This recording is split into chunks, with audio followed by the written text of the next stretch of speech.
True Biafran. MAZI NNAMDI uniquely brings to you, Radio Biafra live broadcast by the leader of Indigenous people of Biafra, IPOB. MAZI NNAMDI KANU. The evening broadcast, live, and direct, on the 2nd day of May, 2013. Don't forget to like, share and subscribe to our YouTube channel. Browse Biafran restoration websites at www.ipob.org, and radiobiafra.co. Also browse our website at www.biafran.org, to learn more about Biafra history. Visit our YouTube channel more often for the very best of Biafran videos. Enjoy it.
Radio Biafra live from London.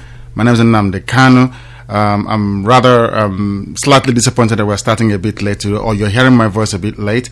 There were some technical last-minute glitches which we had to tidy up, but thankfully we are here. I'm here today at the studio of Radio Biafra to present you this program. I'm hoping to be joined by Dr. Ekemba very shortly, and hopefully Uche Mefo as well, who's at the controls. If you're joining us from wherever you are in the world, we are welcoming you. We are delighted to have you on board. Wherever you are, please go and tell your friends, tell your family, tell everybody. I can't understand why sometimes we find it very difficult to tell people that we are listening to Radio Biafra. That is what we need to do. We must tell people that we are on air, telling people, preaching to the whole world the gospel of Biafra according to Radio Biafra. We must be proud of where we come from. We must be proud of what we are doing. We must be proud of the privilege accorded to us to serve our people in truth and honesty. So we are welcoming you wherever you are on this planet. All our friends, all our brothers, all our sisters, all the way from Alaska, in the northern tip of Canada, all the way to Australia. We are welcoming you. Everybody from the steppes of Russia, all the way to the pampas of Argentina. We are also welcoming you. This is Radio Biafra. You can get us via www.radiobiafra.co. I repeat, www.radiobiafra.co. That is radiobiafra.co, not .com, but .co. It won't take you anything to go onto your phones, go onto your Blackberries. Those of you who are listening at home via Wi-Fi or direct internet connection, if you can get onto your phone and text people, message people, get onto your Blackberry, get onto your WhatsApp, ask everybody who can receive your message to please go and log on, go online. It doesn't matter what they have, as long as your device is internet enabled. If you can receive the internet via your phone, via your tablet, anything at all that you have that receives internet, you should be able to get Radio Biafra on it. Once again, I'm Nnamdi Kanu. On this day, the 2nd day of April in the year of our Lord 2013, we are coming to you live from London. We have a packed show this evening, and hopefully you, the listeners, will be able to help us, guide us through tonight's proceedings. Do not forget that this is your radio station. Each and every listener, each and every Biafran owns Radio Biafra. It is yours. It belongs to you. Here we do what you ask us to do. Anything you don't want us to do, we don't do it. But we must always adhere to the rule that majority carries the vote. If the majority wants us to do a particular thing, that is what we're going to do. That is why we're encouraging you this evening to please make judicious use of Radio Biafra website. On Radio Biafra website, you have everything. If you're looking to volunteer to serve your country in any way, shape or form, go there and fill out the volunteer form. If you want to join Bilia Human Rights Initiative, go online and complete the Bilia Human Rights Initiative form. Please, we are pleading with everybody. If you have not heard from us, go back and complete another Bilia Human Rights Initiative form.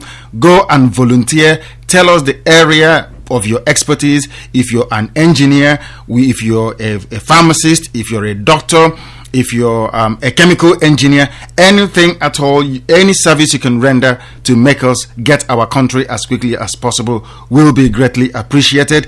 Wherever you are on this planet, you know the number to call is on your screen. The number is also displayed even on mobile phones. Radio Biafra is customized for mobile reception.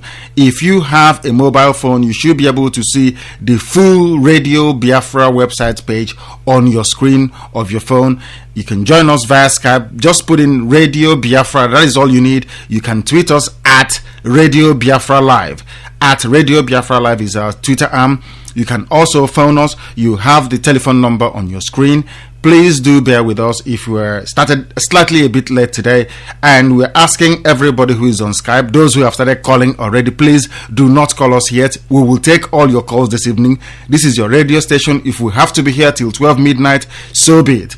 We are encouraged by the words of some of you who have been phoning us, even our brothers from Israel that made contact today. We are welcoming you. Our brother from Texas in the United States, we are also very grateful for your magnanimous gesture towards Radio Biafra. We cannot afford to let anybody down. Radio Biafra is pursuing the race for Biafra in truth and honesty. We are not going to stop until we get Biafra. We are here to serve one purpose and one purpose alone. The only reason why Radio Biafra exists is to help in the realization of Biafra, not in the actualization of Biafra, but in the realization of Biafra, because Biafra existed for millennia. Biafra was declared a republic in May 1967. So Biafra we are not actualizing, it's already been actualized. We are realizing Biafra in truth and honesty, the way God himself wants it, the way our ancestors will want it, the way those that lost their lives will want it. At Radio Biafra we bring you the truth the way it is. We don't embellish it, we don't adulterate it, we give it to you the way it is. If you listen to Radio Biafra and you're not moved, if you listen to Radio Biafra and nothing touches your spirit, you know you don't belong here. Please go somewhere else. But if you want to do something for your country, if you want to save your people, if you want to drag us away from the bondage called Nigeria, if you want to remove the chosen people of God away from the iniquity called zoo, that is Nigeria, please do what you can to support the effort of Radio Biafra. That is why we are here. We will not go to Abuja. We have said it time and time again. Radio Biafra is incorruptible. We cannot go to Abuja. People say, Igbo people are this or they are that. At Radio Biafra, we do not change. Anything we tell you we're going to do, we always do it. Go and mark our words. Write it down on pieces of paper when you listen to Radio Biafra. Anything we tell you we are going to do, we have always done. We cannot afford to let our people down. Our people cannot be led down the path again and abandoned. Radio Biafra cannot abandon this cause. It is either we succeed in getting Biafra or we die trying to get Biafra. There is no other alternative. Mark our words. Record it for posterity. Put it down. Download this very podcast tomorrow morning if you want. What we are telling you today is what we'll tell you tomorrow, is what we told you in 2009, and we'll continue to tell you until we get Biafra. If we don't rise up, if we don't do anything, if we don't make sacrifices, there will be no Biafra. God cannot deliver Biafra on your lap because you're praying. God cannot give you Biafra because you're saying or writing on Facebook that Biafra shall come in the name of Jesus. Amen. Biafra will not come. God is not that stupid. God cannot give you something when you fold your arms and do nothing.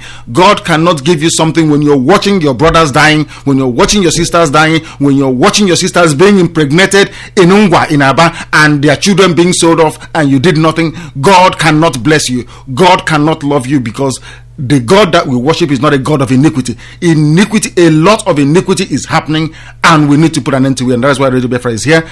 You know the number to call once we start taking calls, but before I do so, I must go and read out the headlines this evening as a guide as to what we are going to do. Please, we ask those who can get onto Facebook to go to Facebook to see what the topics are this evening, so that when you call Radio Biafra, you stick to the topics that are advertised. We want to make the full use of new media. There is no need having new media and we not utilizing it. We must be able to avail ourselves of every platform that allows us to communicate with the world in this modern day and age. It is rather very, very important that we understand this. We go to Facebook page, and please be very, very meticulous in your understanding of what we are talking about this evening.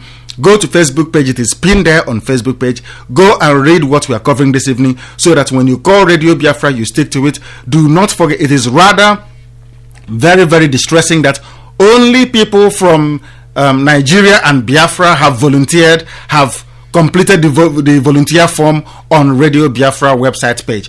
Only people from Nigeria and Biafra land, with the exception of our brother from United States, with the exception of our brother from Italy, with the exception of Sonny Okpalaenwe from the United Kingdom, with the exception of Emeka Charles Ezeukwunna of Holland, with the exception of Chike Anyebulam from Italy. Please, you must go to volunteer. If you don't volunteer, you know you're not called in truth and honesty to serve your people. This is a place for action. We are not here to talk. We are not here to issue press releases. We are not here to deliver empty, useless threats. Nigeria will burn. Every year Nigeria will burn and nothing is happening. We are here to deliver Biafra in truth and honesty. If we don't deliver Biafra, then we close down. Our existence becomes meaningless. We are here to fight this race to the finish. We are here to take this battle to the enemy. We are here to tell the world that we want Biafra today, not tomorrow. We are here to take back what belongs to us. We are here to be free. We are not here to do anything else. If you are coming to Radio Biafra and thinking that you want the world to hear your voice, or you want to become very famous, or you want to go and start looking for contracts in Abuja, you are in the wrong place. Please, you are in the wrong place. Go and join PDP. Go and join Igbo politicians who are already killing us. Go and join the people who are sucking us dry, who are draining our blood and feeding devil with it. At Radio Biafra, we are pursuing Biafra in truth and honesty. We are not relenting. We are not going back. Nothing is going to take us back apart from death, because Biafra is the only thing worth fighting for. Unless Biafra comes, the existence of every Biafran ethnic person is meaningless. Biafra is the only thing that God has set before us, that before we can inherit his kingdom, we must first get Biafra. Anybody that lives and dies without Biafra have basically lived a very meaningless and fruitless life. At Radio Biafra, we are here to bring you Biafra in truth and honesty. Please, we do apologize if we started slightly late. Of course, we started on time, even before time, around 10 to 7. But unfortunately, there was a very slight technical glitch which we had to correct immediately. And I'm happy to say that everything is going swimmingly well. The streaming is all very good. Please, you can also use your Skype. Those of you on Skype can send us text messages on Skype. Send us a Skype message. We'll be able to read it out on air as well. If you also leave a comment on Radio Biafra website comment page, we'll also be able to read it out live on air this evening. We are begging you to please do not call the studio line yet until we have read out the headlines. It is important we do so before we start to take your calls, so we can give a kind of context to what we are covering this evening. And the headlines we are bringing you this evening is that Goodluck Jonathan, the president of the zoo called Nigeria, the president of the Zoological Republic of Nigeria, has abandoned Borno State to Boko Haram. Goodluck Jonathan have effectively washed his hands clean of the Nigerian presence in Borno State. He has basically conceded the territory of Borno State to Boko Haram, according to Governor of Borno State, Governor Shetima. We are also reporting this evening that somebody was jailed and due to die in Nigeria for stealing 2,000 naira, when those that stole over 3.9 trillion were made grand commanders of the Zoological Republic of Nigeria. Somebody stole 2,000 naira and is due to die, and another person having stolen more than 3.9 trillion. This is not billion, is not million. This is 3.9 trillion, enough to pay for free medical care for an entire state for 5 years. One person stole it. That person was made a grand commander of the Federal Republic of Nigeria, when somebody that only stole 2,000 naira, 2,000 naira, that is not even enough to buy a recharge card for 6 hours. For people that make a lot of calls, is going to hang because of it. This is Nigeria. We'll be going into that in detail this evening. We are also reporting today that Peter Obi, the governor of Anambra State, have refused to release the autopsy of our brothers killed at Ezu River, because at Radio Biafra we did announce a while ago that we will not abandon anybody in this struggle. Our brothers whose bodies were dumped inside the Ezu River by Peter Obi and his Hausa Fulani inspector, commissioner for police in Anambra State, they have refused to release the autopsy on these people. Peter Obi is sitting on the autopsy. The result is out. The preliminary finding is that they died of murder. They died of asphyxiation, denial of oxygen to the brain. They were suffocated with a tarpaulin. Peter Obi is sitting on this very critical report. People from Anambra State, those who are close to Peter Obi, must tell him that the result must be released. Those who spend their time online defending Peter Obi must tell Peter Obi and his Inspector General of Police of Nigeria must tell Goodluck Jonathan that we need the result of the death of our brothers, those that were dumped in Ezu River. We need to know what happened to them. We have been pleading with these people for a very long time. We have been begging them to release the result of the cause of death for our brothers numbering over 100, whose bodies were dumped inside Ezu River at Amansia, the border town between Anambra and Enugu states, and they have refused. We are putting the world on notice that Peter Obi, the governor of Anambra state, we are asking him to please release the result of the autopsy of the people that you killed, our brothers that you ordered their death, the shootout site that you ordered, the suffocation that you ordered. Please release the autopsy to us. Anambra people must tell Peter Obi that we need the result of the autopsy performed on our brothers whose bodies were dumped in the Zoo River. This is very, very important. We need those results, please, so that we can let the world know how we are being treated in Nigeria. We can let the world know why we want to leave that zoo called Nigeria, where our people are being killed, where young undergraduates are being murdered every day, where young graduates have no jobs to go to, where our women are turned into prostitutes, where our men are turned into kidnappers. We don't want to live in such a place. Anybody that knows P2B very well should tell P2B that we need the result of the autopsy so the world can know what type of existence we have in that useless place called Nigeria. If you're joining us this evening, that this is Radio Biafra, here we are not happy. If we are not talking like CNN or BBC or Al Jazeera, do bear with us. Those places are normal. CNN is in America. America is a normal society. Everybody is running there. BBC is in England, where we are. This place is normal. Al Jazeera is in the United Arab Emirates. Things are fine over there. People run to Dubai, to Doha, to all those places to have fun and to do their shopping and even to do their wedding. Where we come from is a graveyard. People are dying.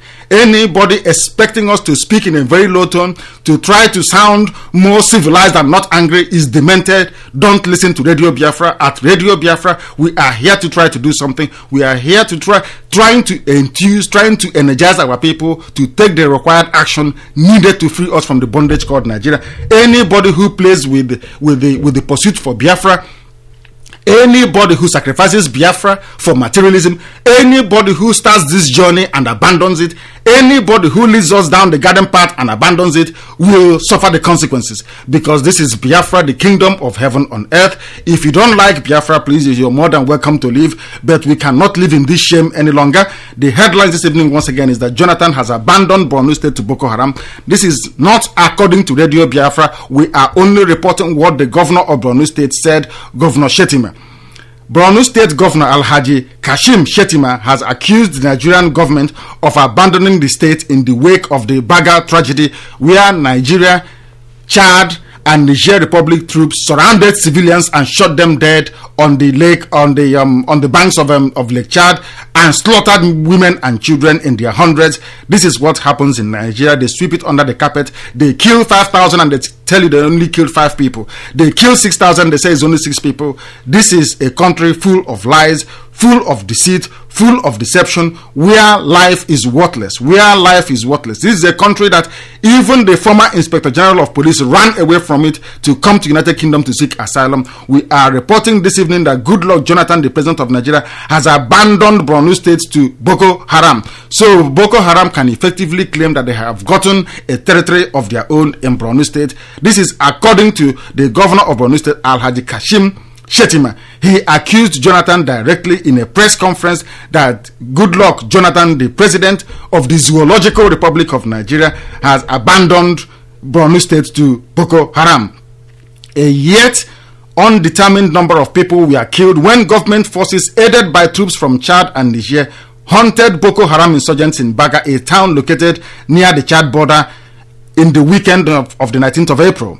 While the Borno State government alleges that over 200 civilians were massacred during the operation, both the Joint Military Task Force and Nigeria's Disaster Management Agency, NEMA, however, put the number of casualties at below 40, which is the way they do things, because they lie all the time. Nigeria is a den of liars. They kill hundreds and they tell you it's only 40 they killed. An emotional Governor Shettima, who was crying, basically crying, the pictures confirm it at Radio Biafra website, lamented his people's fate while he was receiving Governor Rabiu Musa Kwakwanso of Kano State, who was in a sympathy visit to Borno. speaking at the government house in Maiduguri. This is where he made this statement in the government house in Maiduguri after receiving a check for 20 million donated, 20 million naira, not $20 million, 20 million naira donated to the victims of the Baga crisis on behalf of the government and people of Kano State. Shettima said, "This is the only assistance we got from any state, including the federal government, since the beginning of the crisis. We have been left on our own to sink or swim."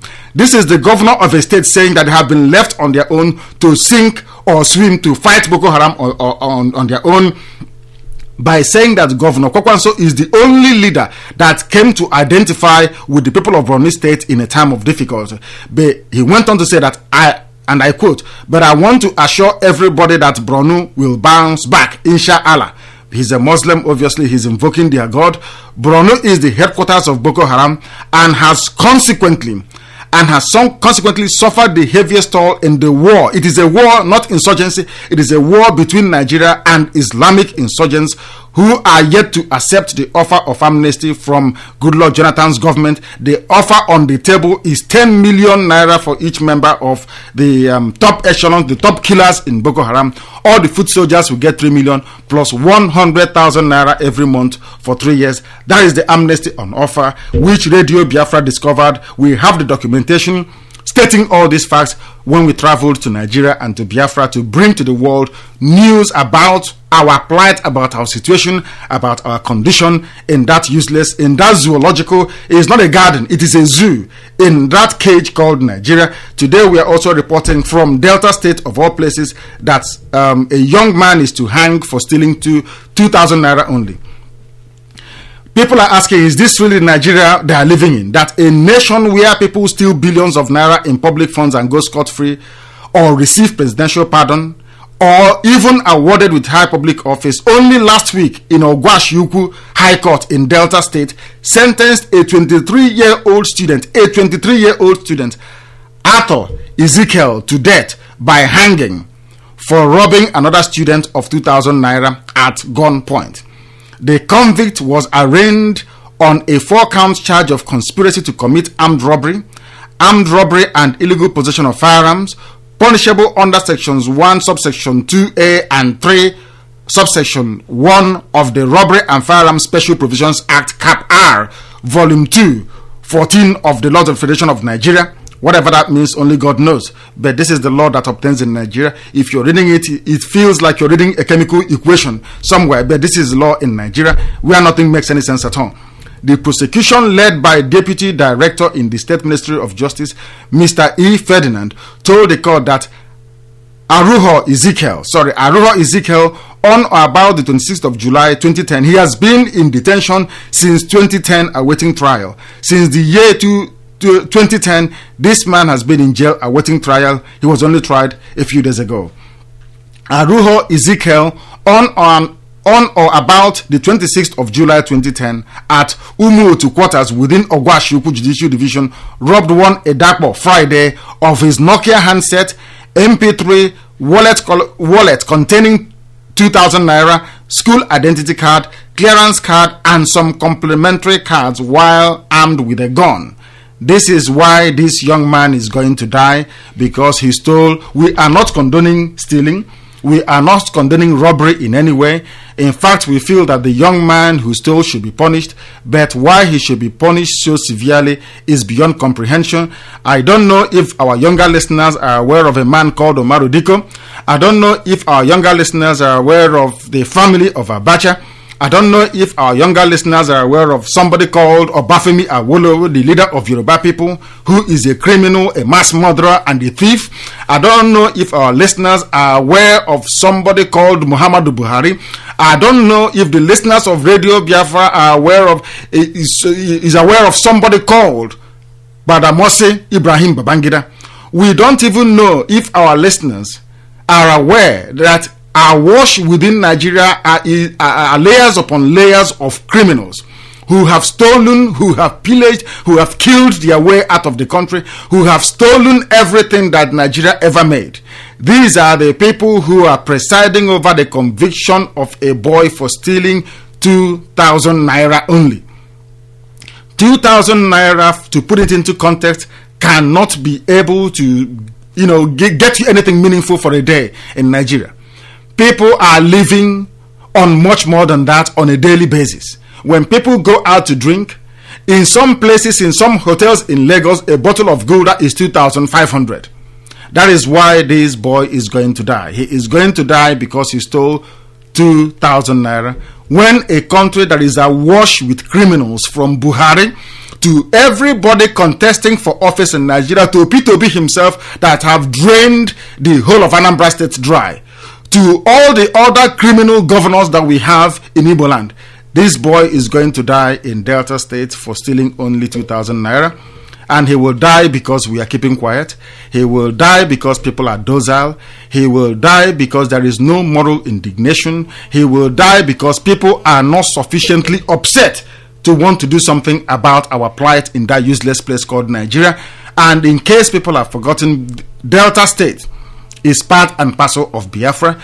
If we had Biafra, such travesty of justice would not have happened. Such nonsense would not happen.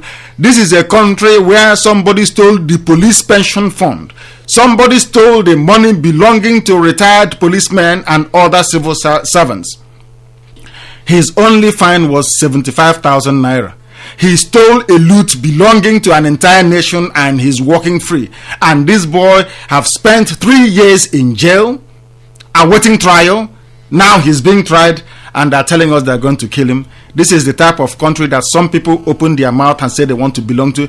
This is the type of uncivilized zoo that some people open their mouth and they say they are very proud of. This is the type of place that people who you think sometimes should be sane enough to understand right from wrong are telling you that they're flying green, white, green flag, that they're proud to be Nigerians. Anybody who says he or she is proud to be a Nigerian needs to see a psychiatrist, because before God and man you are not well. It's for you to believe in something that is decaying, something that is festering, something that is a haven for death and death alone. For anybody to stand up and to say that they want to belong to a place like Nigeria means that you are not well. You belong truly in the animal kingdom.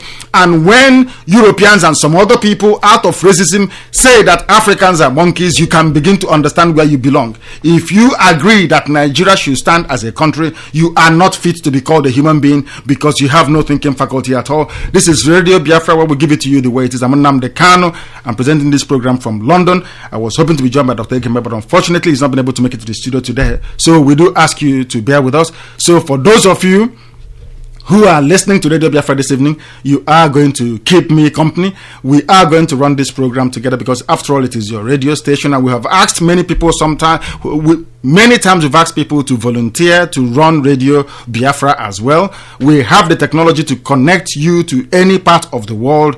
If you want to host Radio Biafra in your dining room, if you want to host Radio Biafra in your back garden, you are more than welcome to contact Radio Biafra. We'll make arrangements for that, because this station that we're broadcasting from belongs to everybody. Radio Biafra belongs to the entire Biafran family. Whatever you're doing this evening, please make sure that you are listening to Radio Biafra. Make sure that you're tuned to Radio Biafra, because this is the only place you can get the truth. This is the only place that will tell you what is happening at the heart of government. This is the only place where there are some information in our possession which we don't want to make public until or unless other sources publish them, because if we do, they will say it is propaganda. Because of that, and there is sometimes the type of ammunition we have with us in terms of information, that if we release it, the entire country will come crumbling in a big chaotic mess.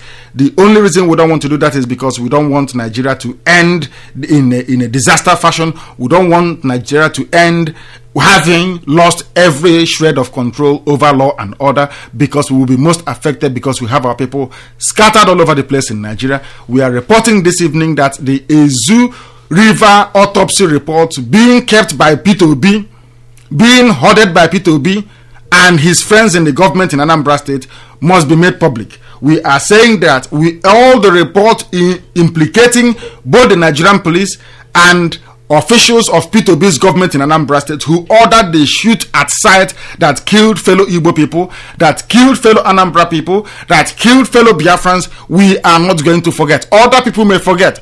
Other people may use the name of Biafra to go to Abuja and take money and forget. At Radio Biafra, we will keep hammering upon the injustice done to our people, and everybody implicated in the death of our people at Ezu River has a very big price to pay. We will not forgive. We will not forget. We have been saying it, and a lot of people don't take us very seriously. Anybody implicated in Ezu River will not be forgiven. Their family should be made aware of it now. Everybody connected to them should be made aware of it, that anybody implicated in the killing of Biafrans at Ezu River will not go free at all. We will not forget. The people of Anambra State must tell P2B, the people that are behind all these criminals calling themselves politicians in Igbo land must know that we will not forget all the atrocities against the children of Biafra. If you're just joining us, this is Radio Biafra coming to you from London. We need some confirmation that everything is going very well where everybody is. You know the number to call. It is right there on your screen. Please, the lines are open now. You can now call us because it's gone slightly past 7:30 in the evening. If you want to call Radio Biafra, you know what to do. Just lift up your phone and call us. If you want to call us via Skype, you're more than welcome to do so as well. I'm Nnamdi Kanu, and hopefully, very shortly, we do hope Dr. Egemba should be able to join us if he's able to. If he's not able to, then you, the listeners, will be able to guide me as I present this program this evening. Once again, this is Nnamdi Kanu from a very, I would say, not too warm evening here in London. And we are presenting our program, trying to make sure that the message for Biafra gets to every nook and cranny of this earth. If you have not registered to be part of this program, to be part of this project, please do so. This is our first call we are taking today. This is Radio Biafra. We are reaching you from London. Lower your radio, please. Sir or madam, lower your radio. We beg you in the name of God. Please give us your name and where you are, please. Okay, good evening. This is Honor I'm calling from Amsterdam. From Amsterdam, go ahead. The whole world is listening. I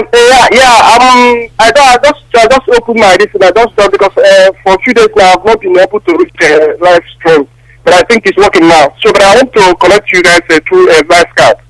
So I don't know how to reach you there. Do you have anything to say? You're on to us through the phone. Why don't you say what you want to say, and so that others can also have an opportunity to do so as well? That this is the whole world is listening.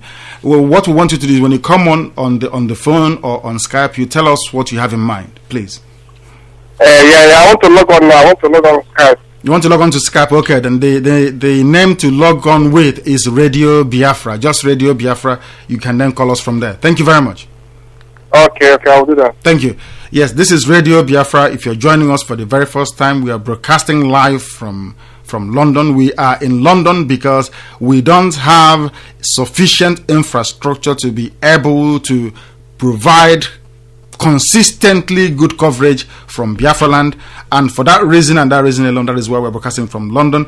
As soon as we get the required help, as soon as we get the amount of help that we are looking for, we will definitely take Radio Biafra back to where it belongs, which is Biafra land. We did that a few weeks ago, and we are prepared to do that anytime, any day. At Radio Biafra, we intend to lead from the front, not from the back. We will not ask other people to do what we cannot do. Anything we cannot do, then that means nobody else can do it. Because at Radio Biafra, we are dedicated solely to the realization of Biafra in truth and honesty. Nothing more, nothing less. We are asking you, if you're listening this evening, to please go onto the website. Go to the website and volunteer. Tell us what you can do for your country. God cannot just come down from heaven to give us Biafra. Biafra, we have to take ourselves. Biafra is what we need to take ourselves. Let us go to the line and see if we can take this call. This is Radio Biafra. Please give us your name and where you are, please. Hello. I think we have lost the line there. This is Radio Biafra. Please, if you call us, you try and make your point to us. We welcome it anytime, any day.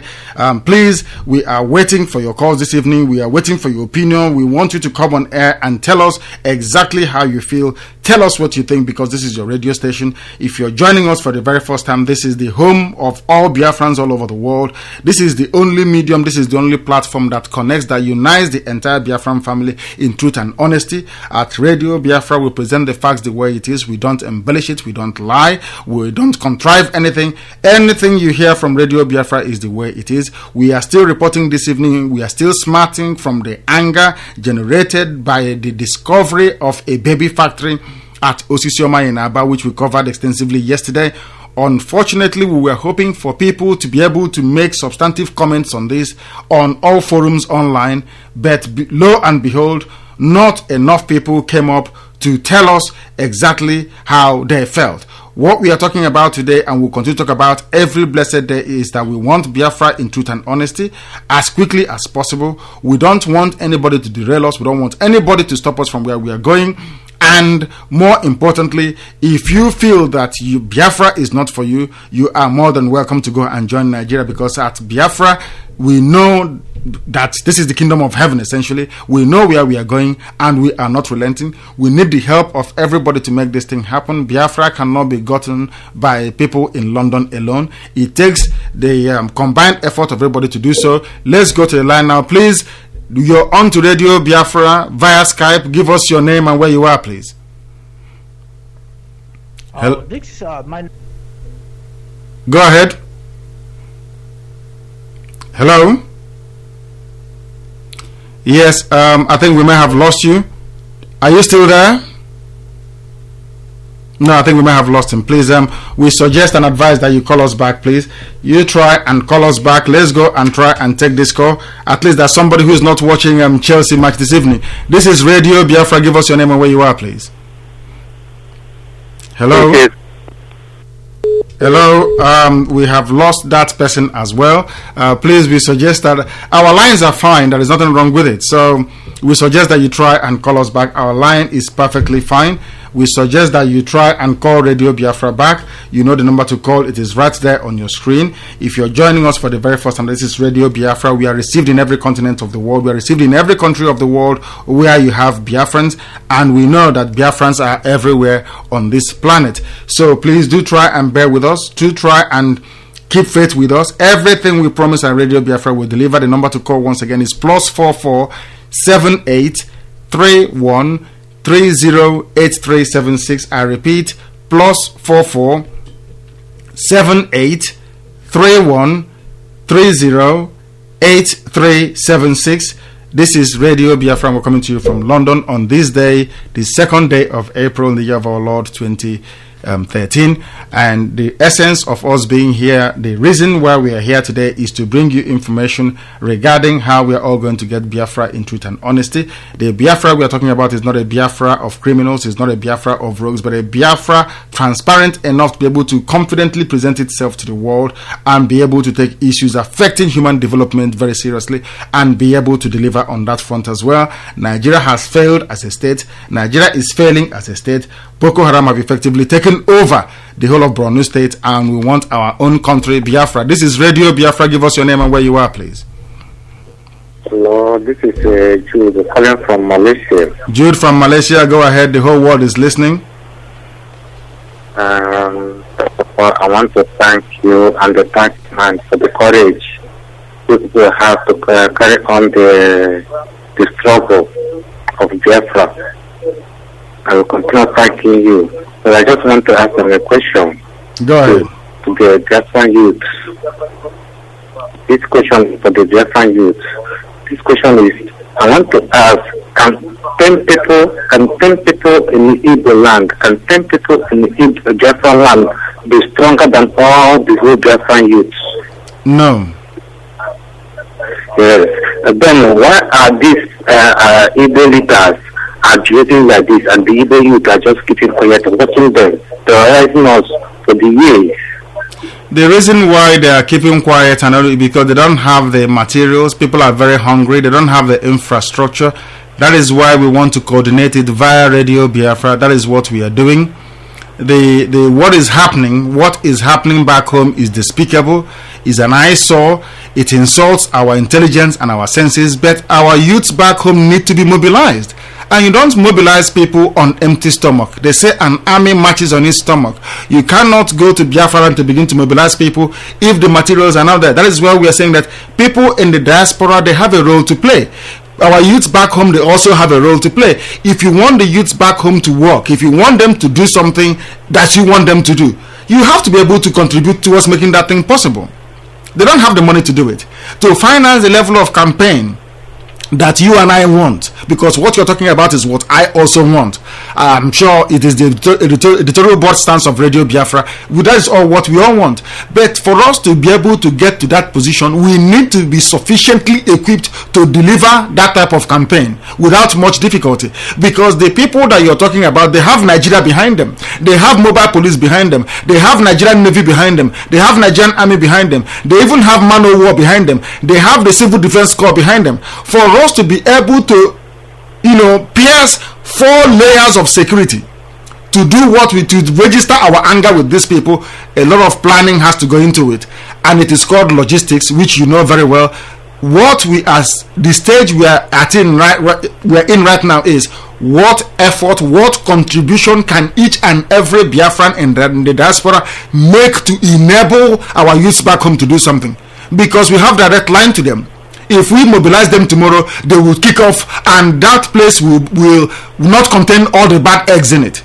But we need to empower them, and empowering them means getting every genuine Biafran together and saying, this is your responsibility, that is our responsibility, and that is their people back home. This is what we want them to do, and they will do it. Okay, I just understand what you are just saying, and for me here, I've been trying my best and to organize some people here in Malaysia, which we have been talking about this for a long time now, but I believe very soon Malaysian boss will do something.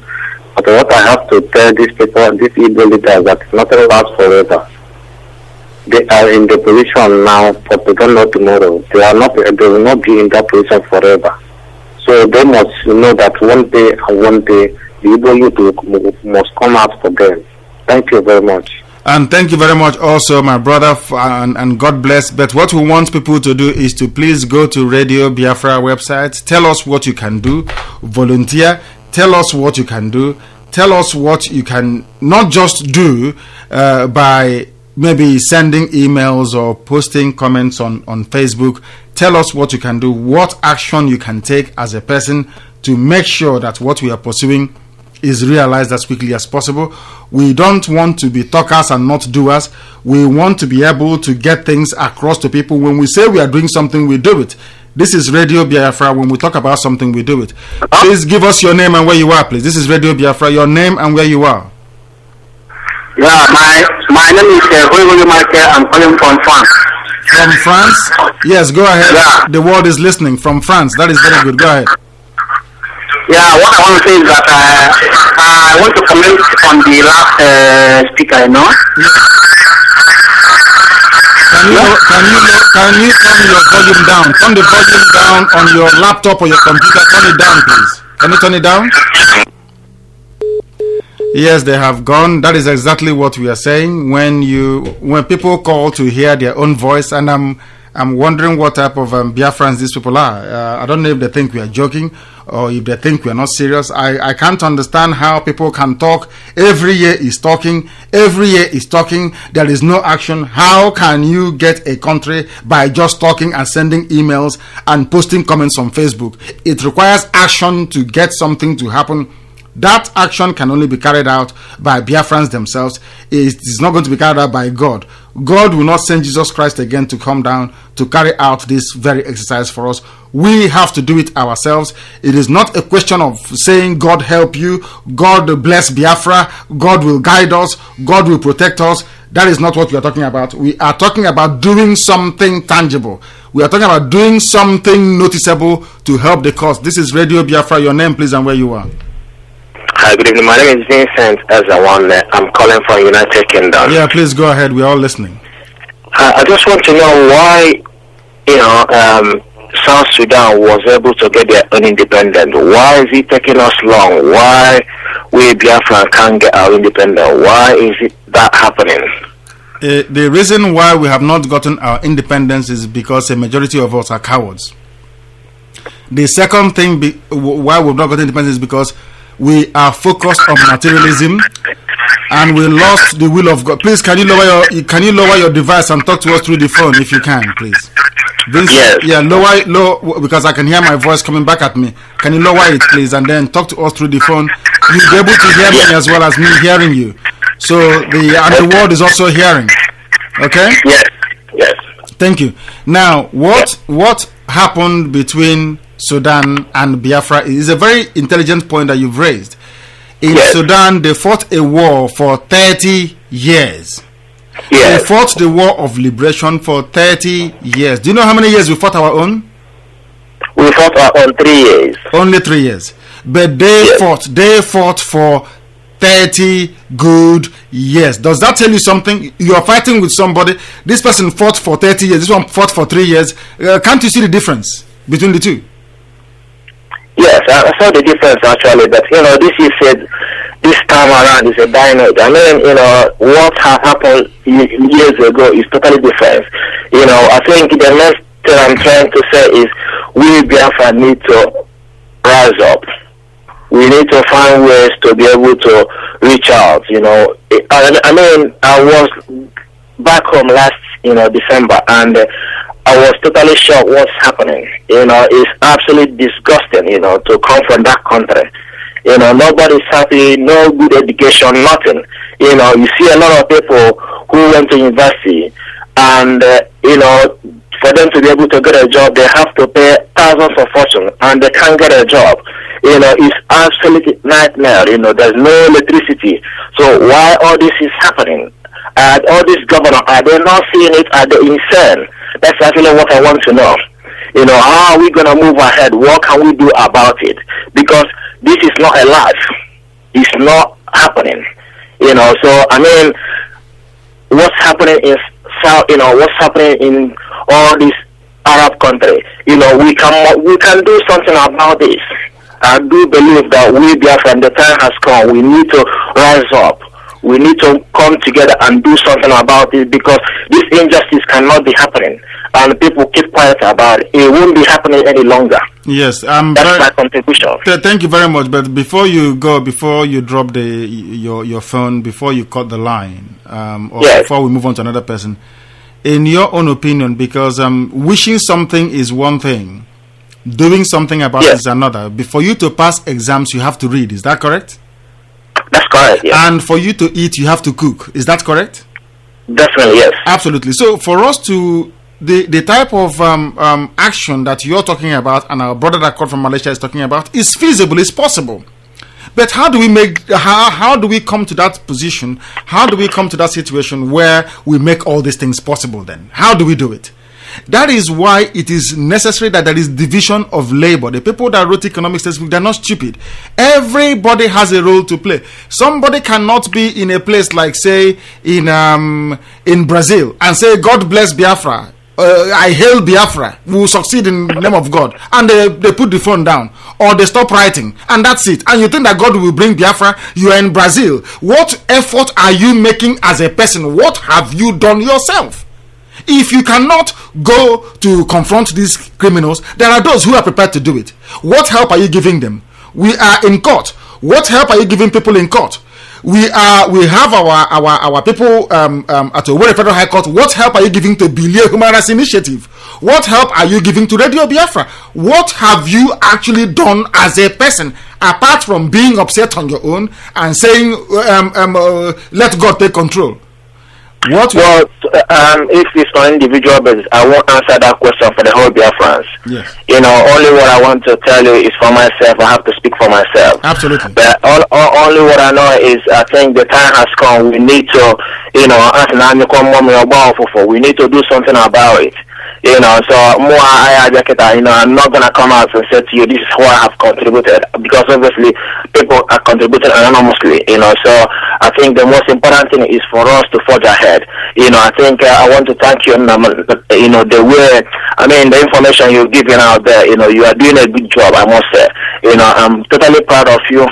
So all your efforts will be not in vain. But I think the whole thing is, in this struggle, we need to move on. We need to start doing something. We need to keep on pushing. We need to, we need to keep on agitating until we get to where we want. This will, it won't come. It will not be quick, and it won't come easy. That's correct. But I know and I believe that it will happen. But it might take us whatever long it might take. But I know this time around, people are doing it in Southeast, people are doing it everywhere. So we can't just keep quiet. We need to do something. Yes, that's what I'm saying. Thank you very much, and I agree with you 100%. There is nothing I will take away from what you have said. I'm asking you to see what you can do, see in the area you can serve, see what you can, what help you can bring to bear on us moving forward. Go and complete the volunteer form if you can. Not everybody is expected to contribute. We don't want financial contribution from everybody. No, that's not what we're saying. But you must be able to do something. If it is to post, yes, go ahead. That's just a point of question. I think this volunteer form, also people have found myself and find it difficult to, complete the Bullion Human Rights, their website, they're not making it easy, if we put all details, they ask you, there's so many links you have to click on to why, so they should be able to make that easier. Okay. So that's another suggestion I want to, put you across. Okay. Because myself, I've tried to register a couple of times, and, it's still, even if I give my whole address in UK, still it come back that it's not registered. So you need to make that a lot easier for people to be able to register. That's another contribution I want to do. Thank you very, very much. We take that on board and we accept it. Thank you very much for calling our brother, and God bless you where you are.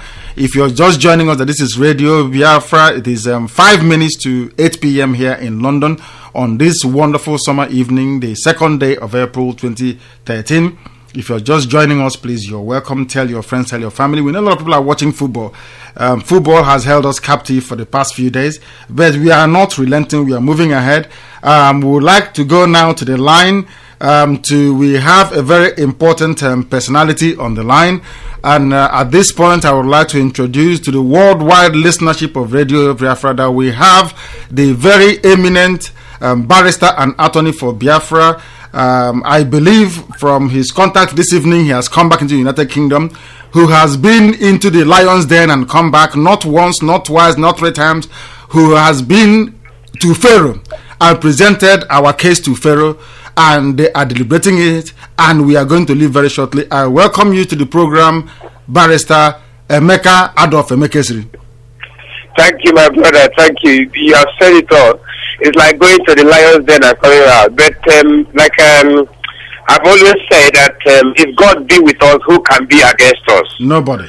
So I came into London this morning. That is the case was wonderful on the 30th of April. Yes. I hope you have heard about what happened. Absolutely. It's on Radio Biafra. The whole world is jubilating. We were told about your exploits in the court of law, and as I told you over the phone, somebody rang me and said that your barrister is tough. I said he is not tough. Nigeria will very soon understand who they are dealing with, and that in this man is the embodiment of all the virtues that we are aspiring, which is why we want our own country, that they have not seen anything yet, that Nigeria will, their own laws that they made will be used to overturn them in the court of law, in the court of reason, in the court of justice, and in the court of fairness. Well, the thing is that the law is there, it's like an open book. And we are happy that the Federal High Court, the judge is also very, very knowledgeable. He's an expert, in short. Let me say he's an expert. And we have confidence in the court. And that, of course, that's why the people of Biafra decided to go to the court, because they have confidence in the court. And we believe that we shall get justice. So far, so good. So far, so good. No party is playing any foul now. The Nigerian lawyers came, so Nigerian government is behaving very well. So far, so good. Both sides are behaving very well, in short. Yeah, but can you tell me? We don't have the name. I've forgotten the name of the senior advocate from the Yoruba person they sent. Do you have the person's name so you can tell our listeners? Because I don't have the name. The law firm that is representing Nigerian government is the law firm of Professor Yemi Akese George, SAN. But he sent a lawyer from his chambers, Barrister Shola Adeleje. Shola Adeleje. Adeleje, yes. Yeah. Shola Abeleje. That is the person he sent from his chambers. So it's a law firm. He can send anybody, but the particular law firm is Professor Yemi Akinse George San and partners. Yes, he's a senior advocate of Nigeria. They gave a senior advocate of Nigeria, but in you we have a senior advocate of Biafra, or even the Queen's Council. No, see, there's no problem. The law, every lawyer is a lawyer. There's no small lawyer. Every lawyer is a big man. There's no small lawyer.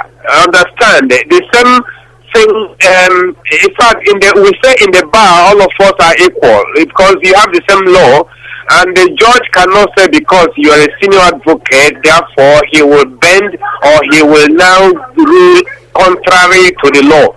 No, the law is there. When we are there in the bar, all of us are equal, and any person can make a mistake. The senior advocate can make a mistake.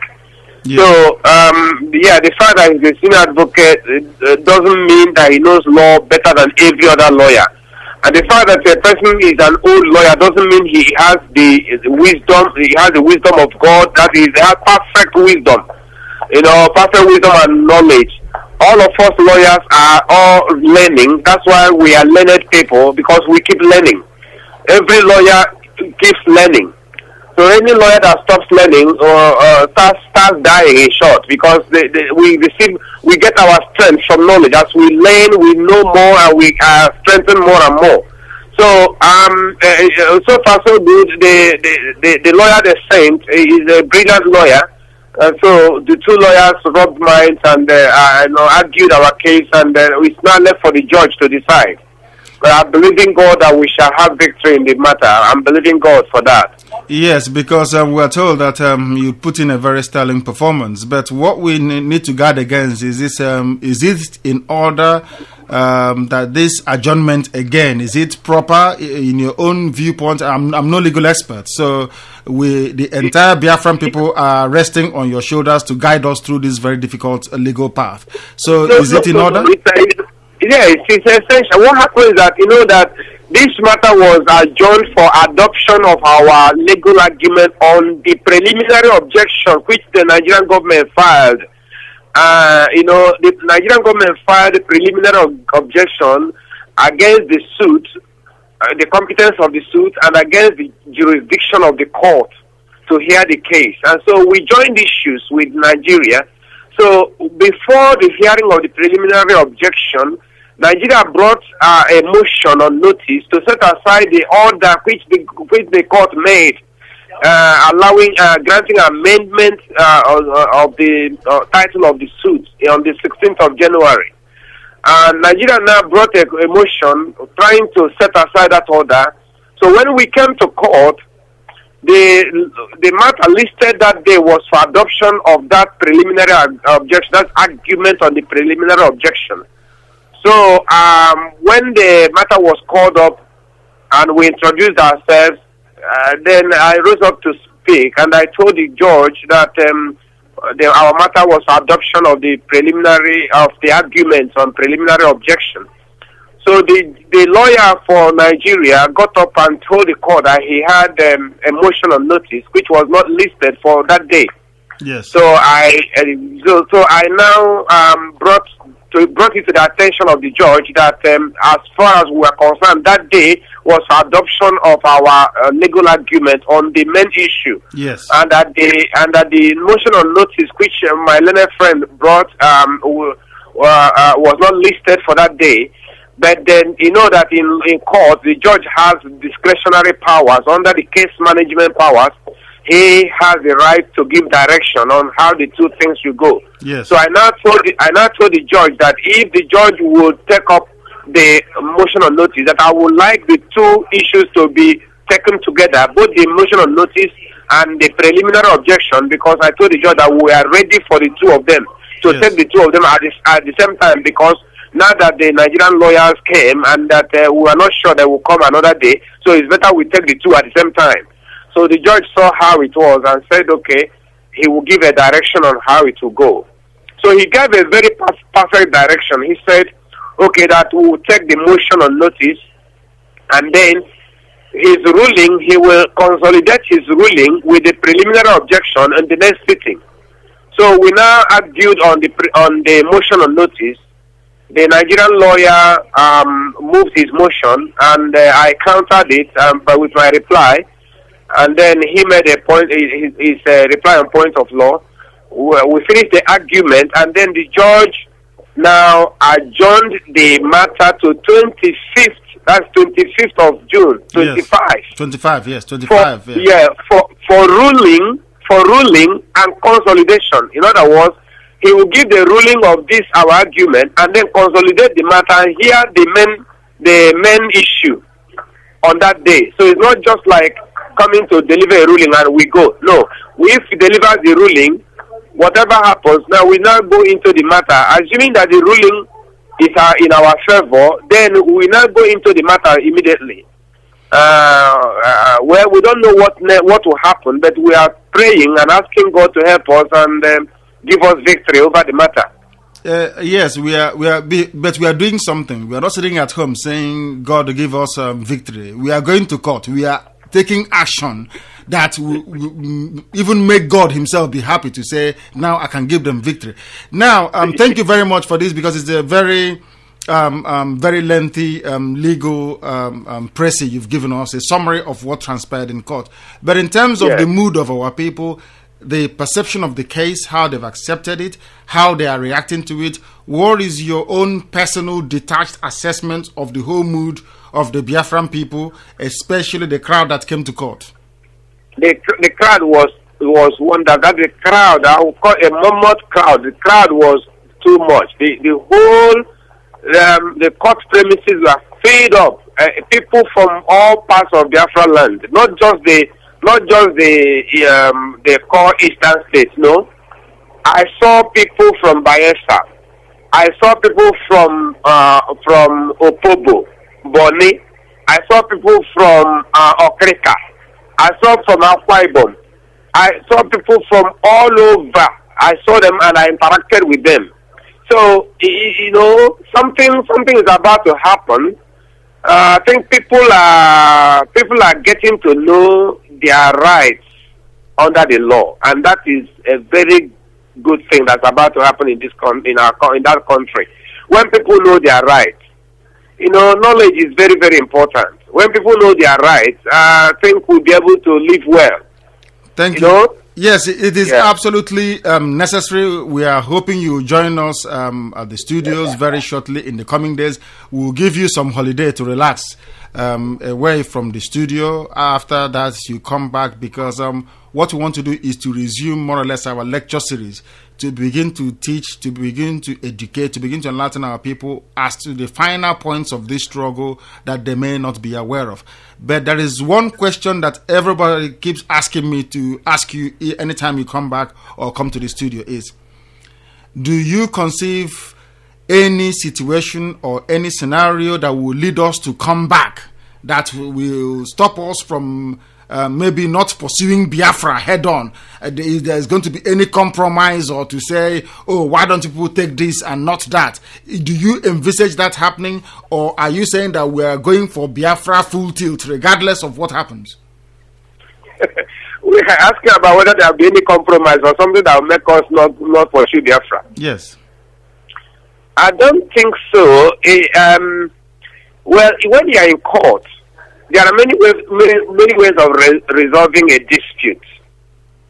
For instance, when we are in court, the court allows out-of-court settlement.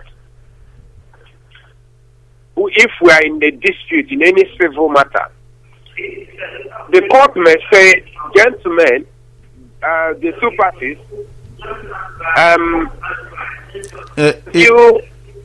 go ahead. Are you listening? We are listening. Yes, you're outside. Are you at a train station or what? Because we can hear the tannoy going. Are you at the train station? I am at Stratford now. Okay. But I'm at Stratford. Go ahead. Let me it's better. say what I'm saying. Go on. I'm saying that in a civil dispute, the parties are given opportunity to settle their case out of court. But when if a judge or if there is such an option, it doesn't foreclose pursuing the matter again. The court usually says, well, you can settle out of, come and give a report of settlement. If you fail to settle, resume your dispute in court. So such things happen, but as at now, no party has ever expressed any desire to settle out of court. All of us want to let us dig it out in court and know what the judge will say, the ruling at the judgment in the end. So nobody is going for that option.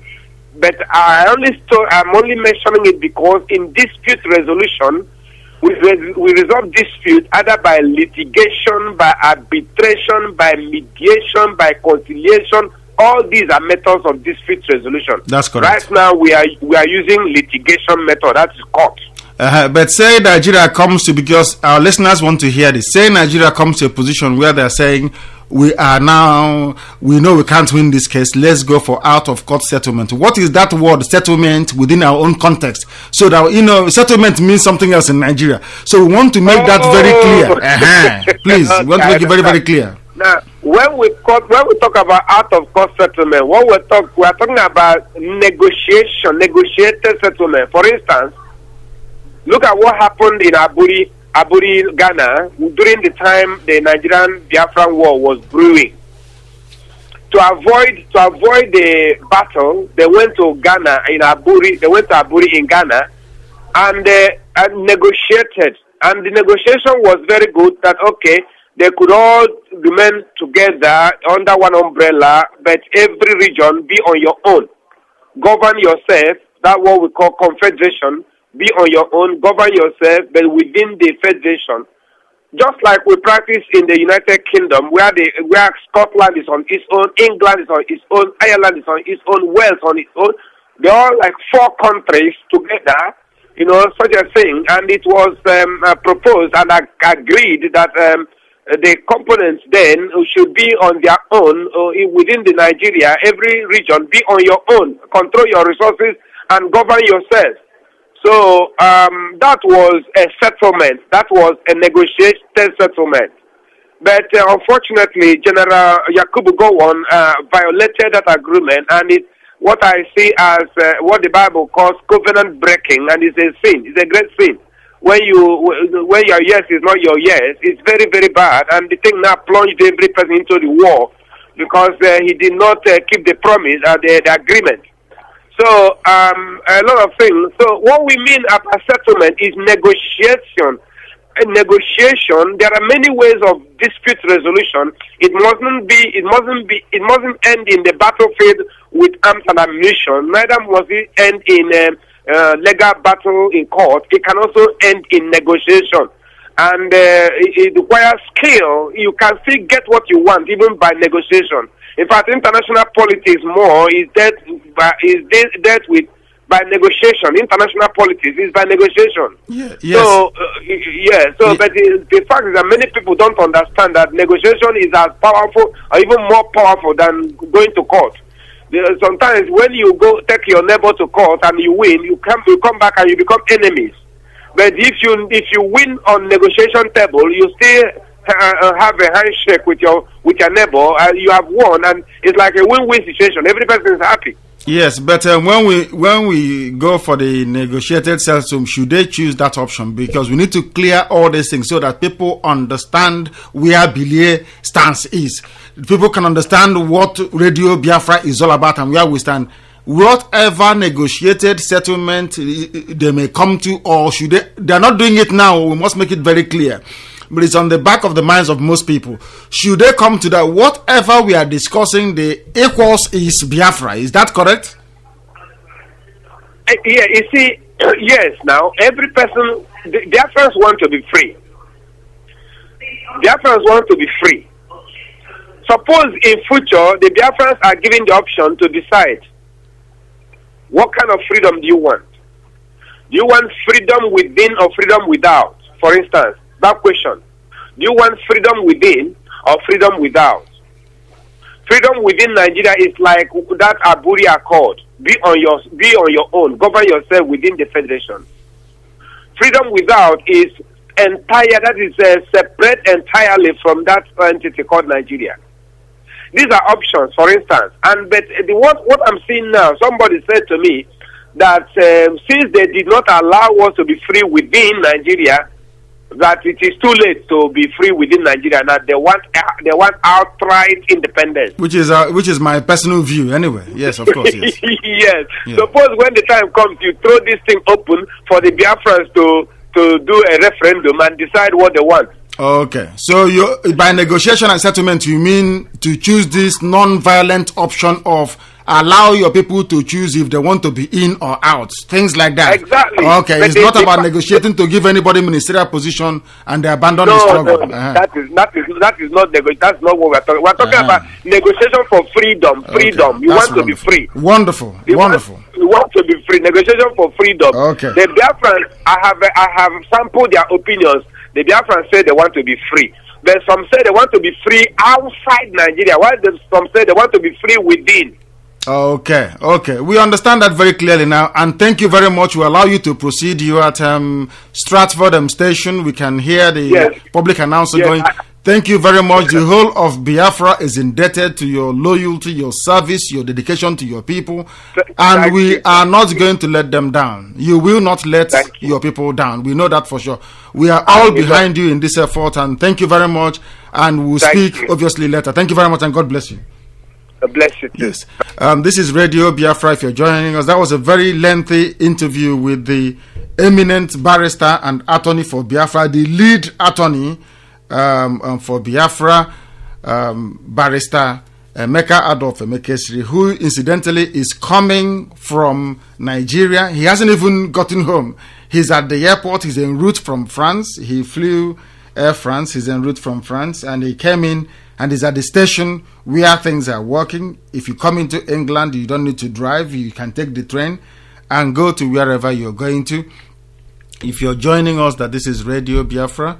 We are coming to you from London this evening. I'm Nnamdi Kanu. I am left here stranded, although I'm still receiving messages from Dr. Egemba, all the same. If you've been calling us on the mobile phone, please try and call us back. If you've been calling us on Skype, please try and call back as well. We will take your calls. We are here. This is your station. You can speak as much as you like. You can say anything you want to say. You can give us suggestions. You can give us advice. Anything you tell us, we will take it on board, because this is your radio station ultimately. If you're joining us for the very first time, that we're coming to you from London on this day, the second day of May in the year of our Lord 2013, we need Biafrans to come out, people who are strong, like members of the Director Board of Radio Biafra, like the attorney for Biafra. We are not afraid. We are going ahead. This is Radio Biafra. Please give us your name for the benefit of the world and those who don't know you and where you are, please. Hello, I'm Fred Onyali. Fred Onyali, where are you calling from? Calling from Germany. Fred Onyali is calling Radio Biafra and the entire humanity from Germany. Go ahead. We are listening attentively. Go ahead. Okay, I'm very comfortable with the breakdown, what the lawyer have said. Yes. Barrister Emeka. Are you happy with the questions I asked him to clarify everything, to make everything open? As I heard it, and yes, you are online. You are very correct in your questions, and I feel as many that had this report who admire it, will love it. It's very, very good. So, but I want to talk of yesterday's comment, yesterday's topic. Yeah, yesterday's topic. Yes, go ahead. Yes, go ahead. You're allowed to say this. You reported that they are rearing children, ladies, girls in Abia State, and making children and selling, something like that. Of course, yes. In fact, it is not a good thing to hear. But my question is that, having discovered this thing, is anything being done now? Have any action being taken to stop such thing from continuing, even in that particular place? Can I answer that? If you ask me, I'll answer, because Dr. Egemba abandoned me at the studio, so I don't quite. If he was here, he would be able to jot in some things down for me. The thing is that when we say, is anything being done, what I want every Radio Biafra listener and every Biafran has you saying, what have I done to stop it from happening? Because as I was discussing before we went on air yesterday, I was discussing with Dr. Egemba, and I said to him, Doctor, why are we finding it difficult to raise the consciousness of our people to the point whereby we can get everybody to help? He gave me an analogy. He said it's like his community, Ezine Hitembise, in the UK. They wanted to do a meeting. So they came to the meeting and said, everybody should go and look for a hall.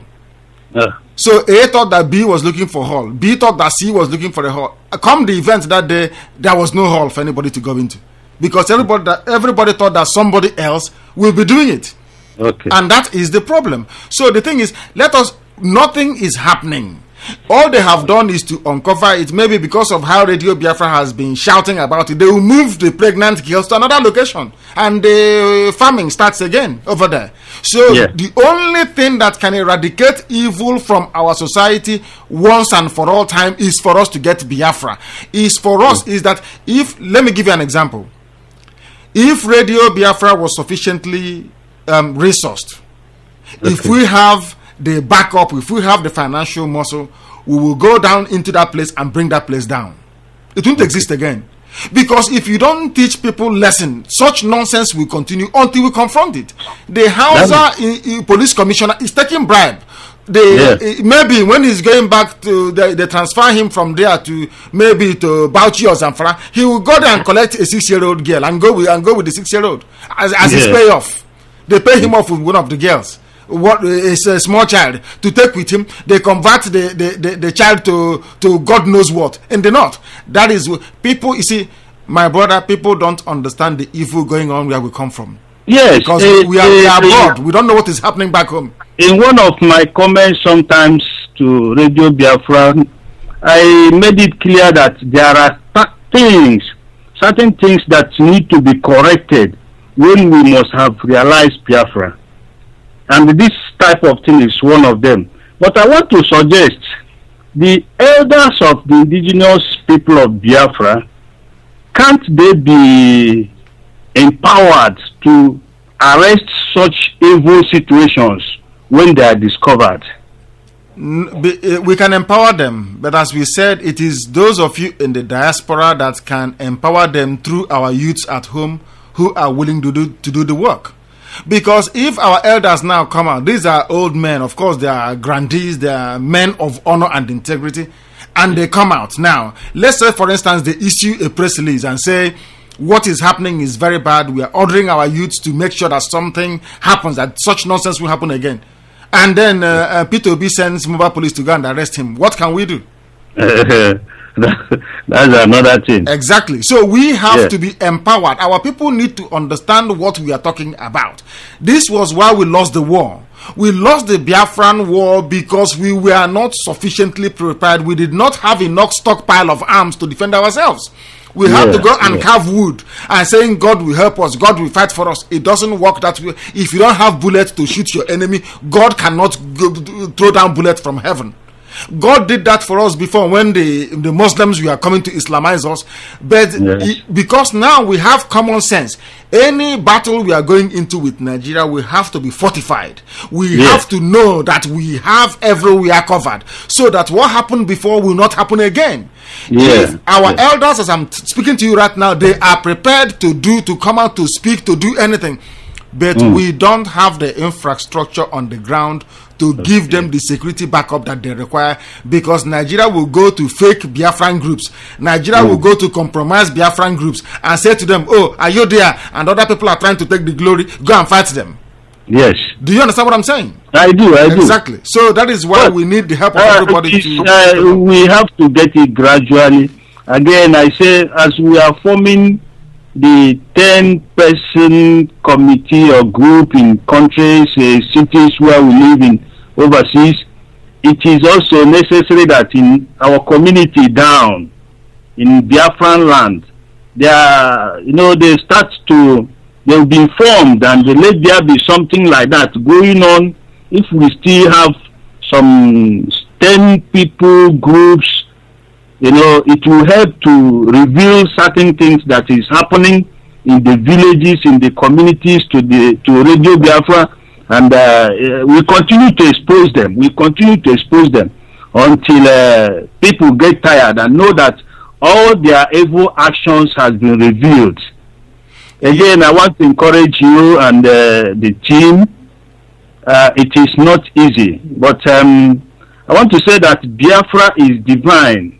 If you go to the Bible, everything that God said in the Old Testament, the blessings and every other thing is for Biafra, because we are people who can go out empty-handed and come in full-handed. That is correct, yes. So I'm not afraid for the sponsor you get, because I know that when it starts to happen now, Igbo will do something, because we have been chilled. What the past group, Masob and the other people did, have chilled many people, but now I believe that our eyes are opening, and before you know it, something will begin to happen. So do not be afraid. Thank you very much. Thank you, my brother, for calling, but please go and register as well. You are a very formidable listener of radio. We know you very well. You are Fred Onyali from Germany. Very, very courageous, very commendable. All your advice, this is actually your brainchild. You introduced this idea into us, and our brothers are buying it all over the world. That is why we said that Radio Biafra belongs to everybody. It doesn't belong to us. Some people may think of this idea of 10 people in each country. They'll think, oh, is a Radio Biafra editorial board coming up with this idea? No, but it came from you. You're not a member of the editorial board. You're just a listener, but this was your idea, and that's where we're farming it. But let me tell you something. The home front is more prepared than we are. All they are looking for is help. Let people understand it this evening, that any help you forward to Radio Biafra is meant for our people, is meant for our boys, is meant for our youths on the ground to do the very difficult task. It's not meant for Radio Biafra. It's meant, what we are trying to get across to people is that we need to provide them with the infrastructure with which to mount a very credible resistance on the ground. And we cannot do it by wishful thinking. We need to make sure that those boys at home are sufficiently protected, that they know what to do, and they go and they do it and they come back unscathed. We know what we are doing, and we're not afraid, because they are killing us.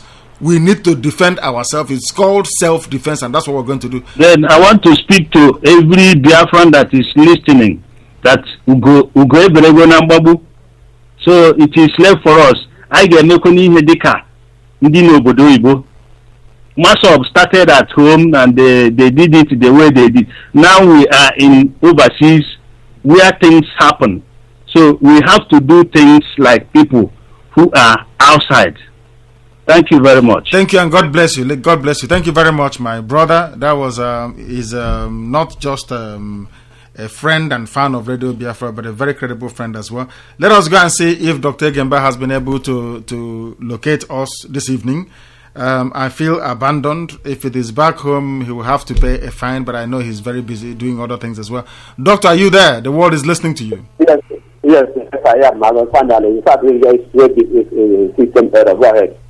Yes, it is good to have you on board. You've been listening to what we've been saying, and but please do stay where you are. Let us try and take this call, Doctor, because I want you to come in to summarize for us. Let us take this call, first of all, from a caller on Skype. Those of you calling on the phone, please do bear with us and call back. This is Radio Biafra. Please give the world your name and where you are, please. Yes, good evening. This is Christian from India. Yeah, go ahead. Yes. A regular caller. I think I want to comment on the court case, and first of all, I want to say thank you to our lead counsel, the barrister, that just gave us some tips about what happened, transpired in the court on 30th of last month. Yes. Yes, he's a great man indeed. And coming back to issue of our 10 people committee stuff. Hello, past states. Yes, go ahead. Yeah, go ahead. Yes. So what time are we kicking off? Because Indian is set already. We have so much. But we said all of you should go down and register in the volunteer form. So already they are registering so far. So far so good. They've been registering. Have they? Okay, we'll go and have a look. Once you're up to 10, we will not allow any other person to come in. We are saying it now. Once we are 10, don't go and be crying and saying you are left out. Once India is up to 10, no other person will join that group. It is closed and closed forever until we get Biafra. That is how we want to do, because our people must be able to realize that when you go to the motor park, you just don't always wait for the vehicle to be filled up before you go and start trying to look for attachment to sit down, to travel. You must have faith in what you're doing. And for us to have this faith, we are placing this struggle in the hands of 10 people in each country. It's not going to be run by one person again telling you, I'm the leader, follow me. We need the input of every diaspora and every Biafran in the diaspora to make what we are doing happen. So everybody's input is important. We are carrying everybody along. So in India, yourself and the other people who have completed their forms will form the nucleus of that, and we will not go anywhere else.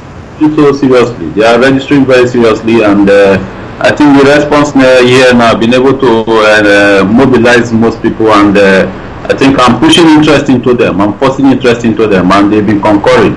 They are willing to be of help and struggle for their fatherland. Thank you very much, and God bless you. God bless you. We are encouraged by the work that you're doing. You are a great leader in your own right. Everybody is. Now is the time to show leadership. You don't go and be dragging and say, make me chairman, make me coordinator. Now is the time to show it. Organize 10 people where you are.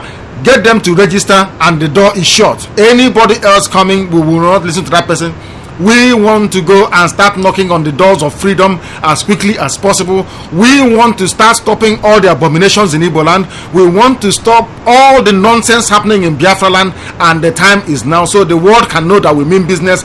So far, we have not meant business. All we've been doing is talking and writing in the newspaper and online, Facebook, Yahoo, Gmail, all rubbish. Action is what matters. Action is what matters. Yes, Mr. Kenny, I am of opinion that this our rally or agitation, public agitation, I'm of the opinion that we should put it, I think, on our Nigerian's Independence Day, which is October 1st. Yes. I think it would be a very ideal time or date when, if they are celebrating their independence, then we are doing our own agitation. Absolutely. It sounds like a very good idea, and we'll look into it. Thank you very much. Keep mobilizing people, not just in India. All your friends, put it on Facebook. Tell people to visit Radio Biafra website at least twice every day. One in the morning, one in the evening. Download the program and listen to it at your own leisure. Thank you very much for calling, and God bless you. We still have Dr. Egemba on the line, and we have a lot of callers. He's had so much, and we are hoping and praying that he can give us a very let's say brief summary of what he's heard so far, including Barrister Emeka's contribution, who just returned, the lead attorney for Biafra, who just returned from representing Biafra in the law court at the Federal High Court 2 in Owerri. Please, Doctor, are you there? Yes, I am. Yes. Yeah, please go ahead.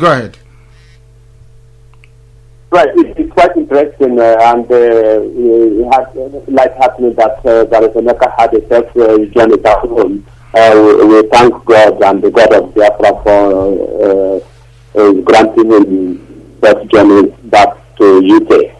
What was that he said, I must confess, I didn't, due to system error, I didn't catch the full summary he did. But I've been following the incident, what happened in where on the 30th of the month. So it is happening to know that the case is still alive. Nigeria this time answered the call, and the objections have been raised and immediately answered. So we are now waiting for the judge. It is everything now is in his hand, so that on the 25th of June he will give his opinion and reading about the progress, how far we are going to move. But whichever way it goes, we Biafran people all over the world, we are waiting and to take this matter forward. If the rule are in our favor, it's a good news. If the rule against us, it's even a better good news. That's the only thing I can say for now. Yeah. Yes, thank you very much, Doctor. That is Dr. Egemba, who managed to find me eventually, and I'm very grateful. If you're joining us for the very first time, that this is Radio Biafra. We're coming to you from London. I'm Nnamdi Kanu, and I also have Dr. Egemba with me. We have another caller on the line. Let's take this call. This is Radio Biafra. Please give us your name and where you are, please. Hello, give us your name and where you are. Hello. They're not able to hear us. They can't hear us, which is rather surprising, because the caller is from the United Kingdom. The call should be as swift as possible. It should be as smooth as possible. We are reporting this evening, in case you're joining us, you're not aware of our headlines. We are reporting this evening that Goodluck Jonathan has abandoned Borno State. According to the governor to Boko Haram, they have given up the fight at Borno to Boko Haram. Boko Haram they have effectively claimed their first area, their first territory in Nigeria. Borno State has been abandoned to Boko Haram to do with as they please. What are the ramifications of this for Nigeria? What does it portend for those of us pursuing Biafra in truth and honestly? Let's go and ask this caller what I think. This is Radio Biafra. Give us your name and where you are, please. Hello. This is Radio Biafra. Yes, go ahead. I'm Emeka na Malaysia. Emeka from Malaysia, go ahead. Yeah, I can go to Makambu na Malaysia. Ndewo. I'm a nun man. Yeah, go ahead. Are you listening to the program? Inege Radio Biafra Ubua. Inegia. Are you listening to Radio Biafra? Basalo ibe na 30th of Awangalaga. Yes. Yeah, I'm not gonna postpone. I'm not gonna enjoyment. Kedi ba ko basalo nke bele but ke ba kwa and ekwu na ya kedi ebe akwa and ekwu na fa ba enya ka na ba manya ke ba kwa ka malu ọwụ na ị na-ege ozi a na-agbasa kamgbe ị ga-anụ na the barrister Biafra lọtago anyị na ya kwuru okwu ọ nọ na ọdụ ihe at the train station. We have to speak in English for our wider audience to understand. Of course, you can respond to me in Igbo, it doesn't matter. Barrister Emeka spoke to us at length. I interviewed him a short while ago when he arrived in London. He was at Stratford station when I spoke to him. Yeah. He told us what is happening. He explained to us the niceties of the law, what the law says and what is going to happen on the 25th of June. Nigeria raised what is called preliminary objection to the competency of the jurisdiction of the court, which in layman's person means what right does the court have, whether to hear such a case questioning the sovereignty of Nigeria. But that was, not dismissed. The judge is going to rule on that objection on the 25th of June. In other words, if we go to the court on the 25th of June and the judge says, my court has no right to hear this case, the case will be dismissed. Okay. So what Dr. Egemba just said, if you listened a short while ago, Dr. Egemba said, if they dismiss our case, it's good for us. They allow us to proceed to full hearing, good for us. It doesn't matter. Our final destination is the international court. That's where we are going. We want to fulfill the legal criteria, the legal we want to fulfill whatever is there to be fulfilled before we come out of Nigeria. But we are going there eventually. If they don't give us justice in Nigeria, we'll come outside Nigeria. We are listening. Even what in Nigeria, like the boy understand? Yes. In Boko Haram, all the public America, I say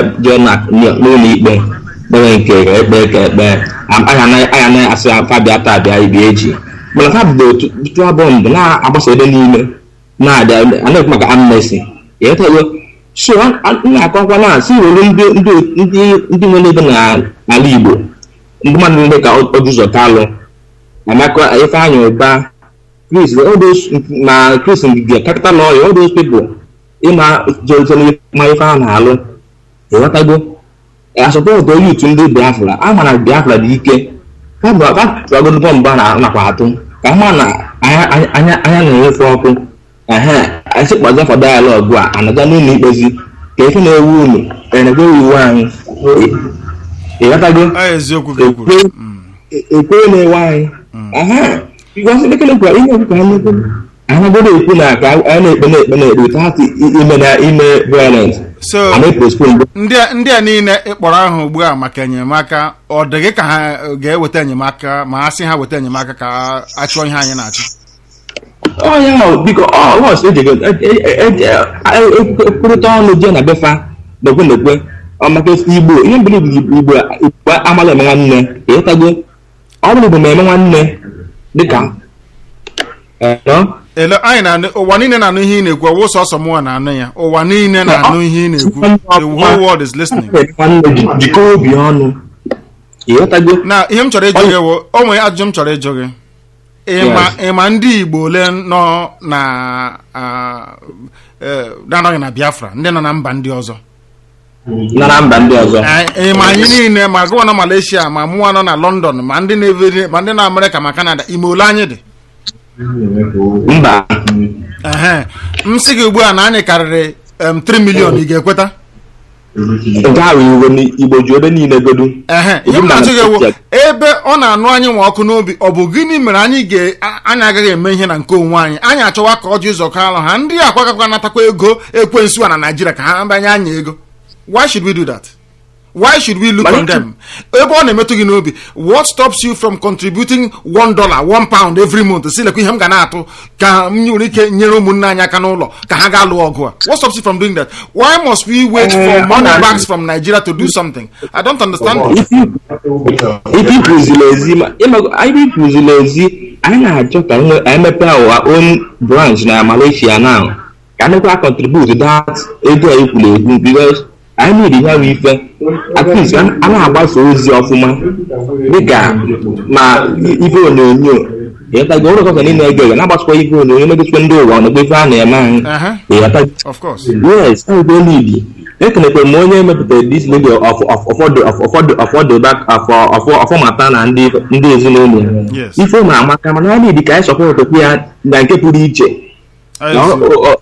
One can have you yes, because everybody in Biafra, I'm going to Biafra one. I'm going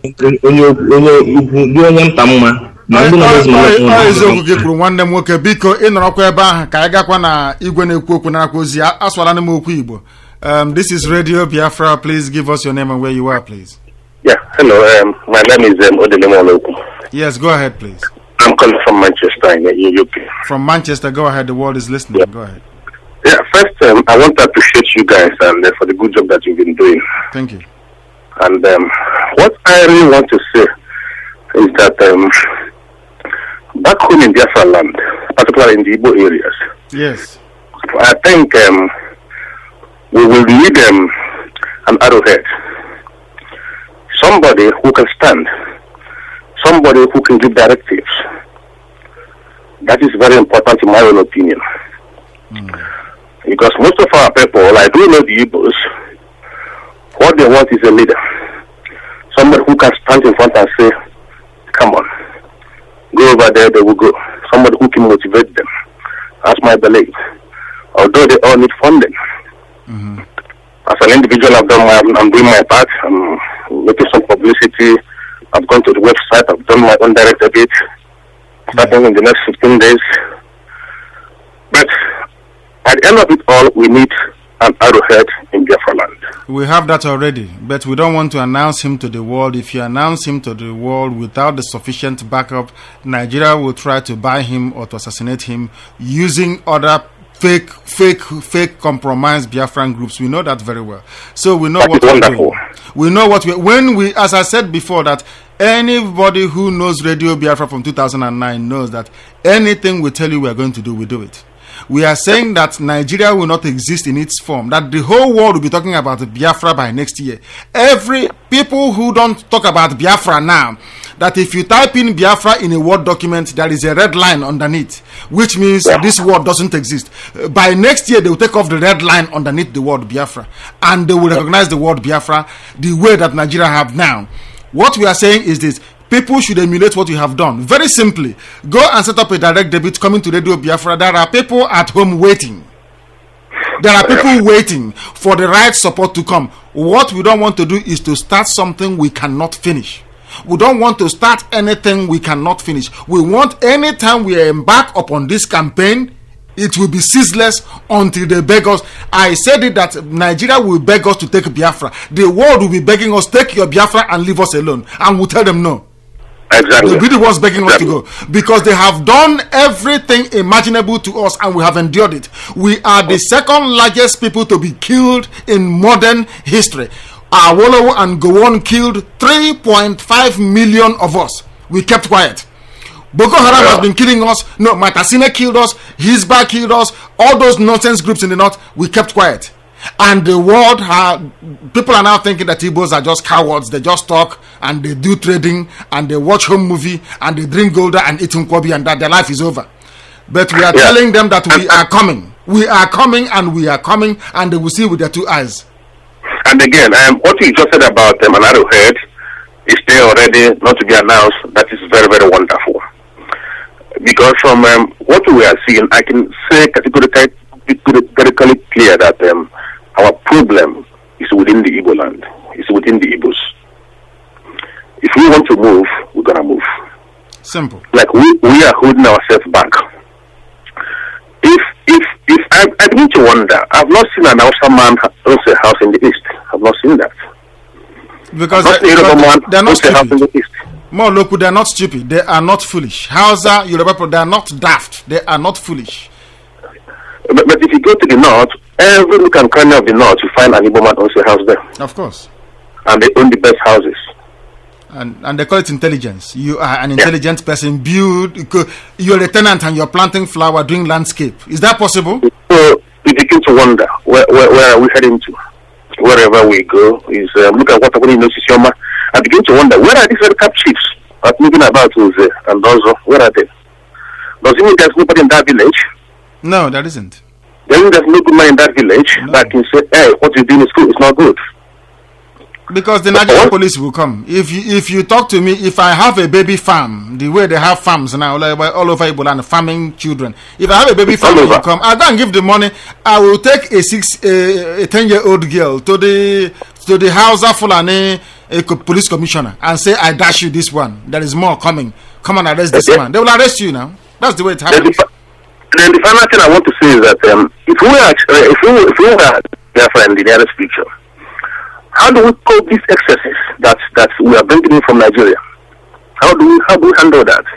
How do we expunge ourselves of all these excesses coming from Nigeria? Yeah, because we use the law. More look, we use the law. If you take bribe as a judge, you will be hanged publicly. If you take bribe as a police officer, you will be hanged. You will be killed. Anything that you do to undermine the law of the land, you will not live to see it. If every child has the right to go to school, free education to whatever level they want to go to, no child will do hawking. If you're giving birth to children because you want your children to feed you, then you'll be in prison. Children will be free, will be ward of the state, will have their school uniform provided by the state, will have their books provided by the state, they will have the best classrooms ever. They may be going back to mosquito-infected shack to sleep, but when they come to school, they will have the finest things that life can give. No child will do hawking. Let us get it abundantly clear. Biafra cannot be like Nigeria. If Biafra is like Nigeria, all our efforts would have been in vain. Biafra is going to be different. Every child has the right to free education, fully paid. People in universities, they will have their bursaries and their grants paid to them to go to quality universities, not these glorified secondary school, commercial schools they have, not even secondary school. I don't know if you know what's a commercial school in those days. That's what I know what you mean. I know what you mean. School, not even secondary, talk less of university. Because so in the Igbo land, you know as well as I do that there are so many atrocities. Of You course. can't. You see, it's hard for a young man to afford a piece of land in Igbo land. You know that. I know that. Yes, I do. I know. So, you see, So all that will change. All of that will change because there'll be free housing. Don't forget that here we have council houses. What do you know what it takes to build a house? Do you think it takes a lot to build a decent house? No. Exactly. So there'll be free house. You see, food, shelter, clothing, and education and infrastructural development will not play with it. If you drive about in England from 8-9 p.m., you see road maintenance going on every blessed day. So the public works department of each area will have people building roads morning, noon, and night, maintaining roads morning, noon, and night. There'll be no rest until we have built a perfect country. If you are the head of state of Biafra, the condition of office will be so difficult that if you don't love your people, you cannot serve there. If you're coming to look for money in Biafra, we are telling you, you are clearly mistaken. Radio Biafra is running next to nothing.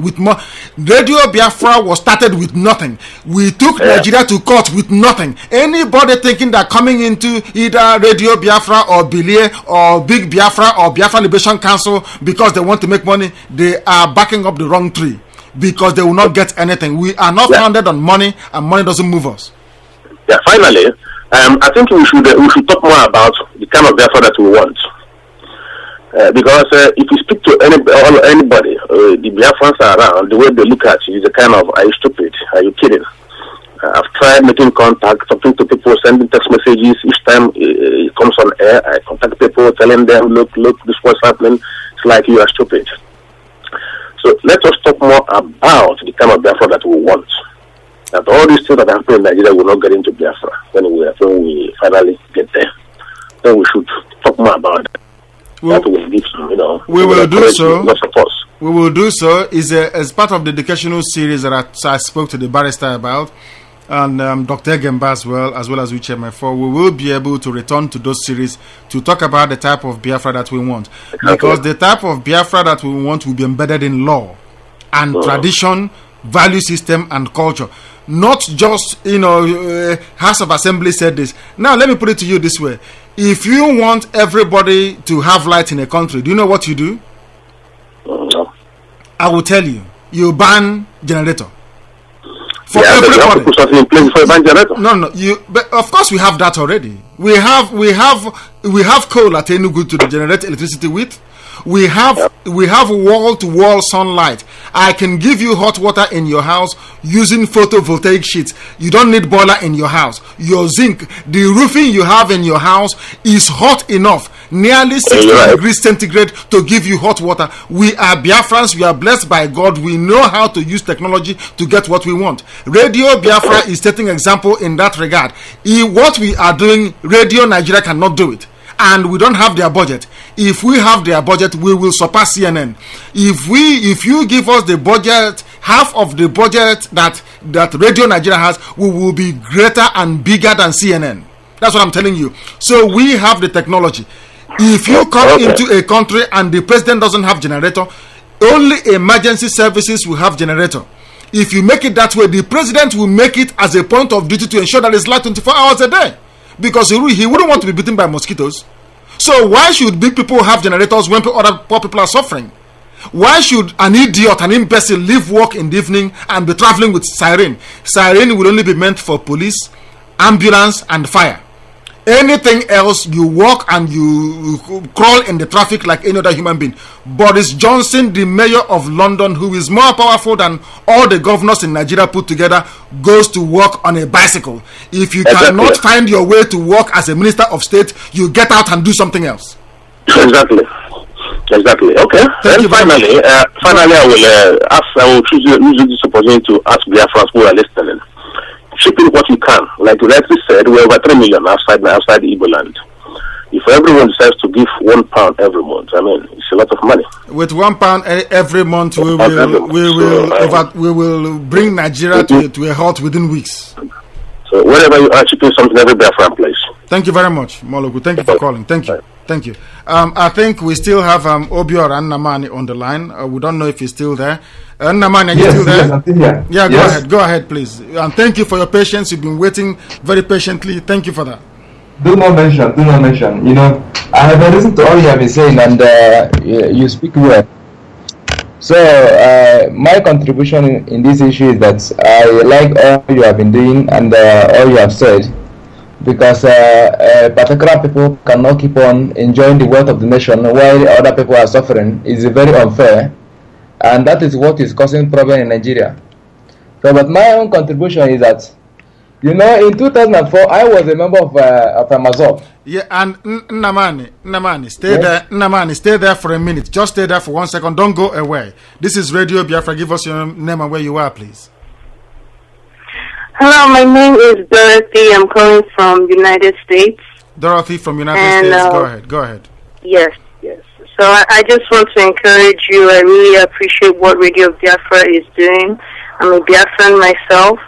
And I would like to encourage other Biafran women, because I know that we are listening, and it's really important. It's imperative that we take this project seriously. There were a lot of things that I wanted to talk about, but you basically have covered everything. And I just want to, again, encourage everyone. And on my part, because I know that you're always asking what we're going to do. So on my part, I am telling a lot of people.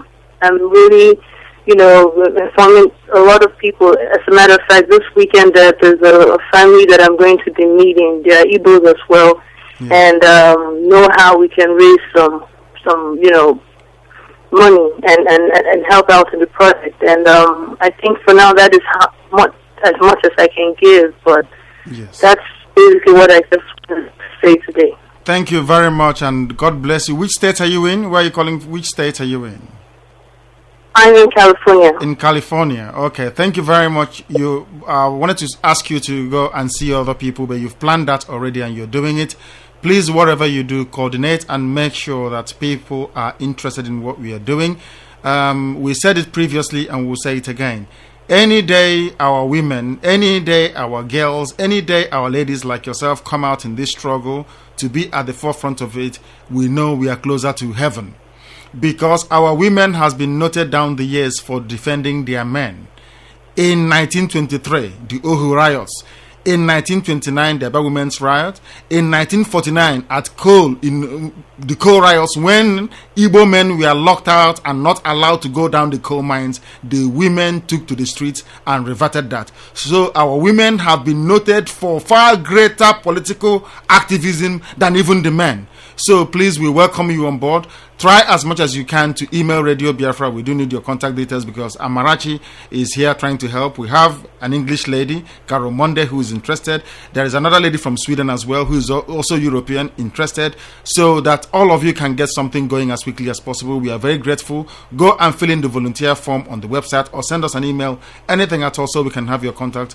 We are very grateful. The entire Biafran family is grateful. And thank you for calling. Thank you. Thank you. Yes, Nnamani is still on the line. You have Nnamani, are you still there?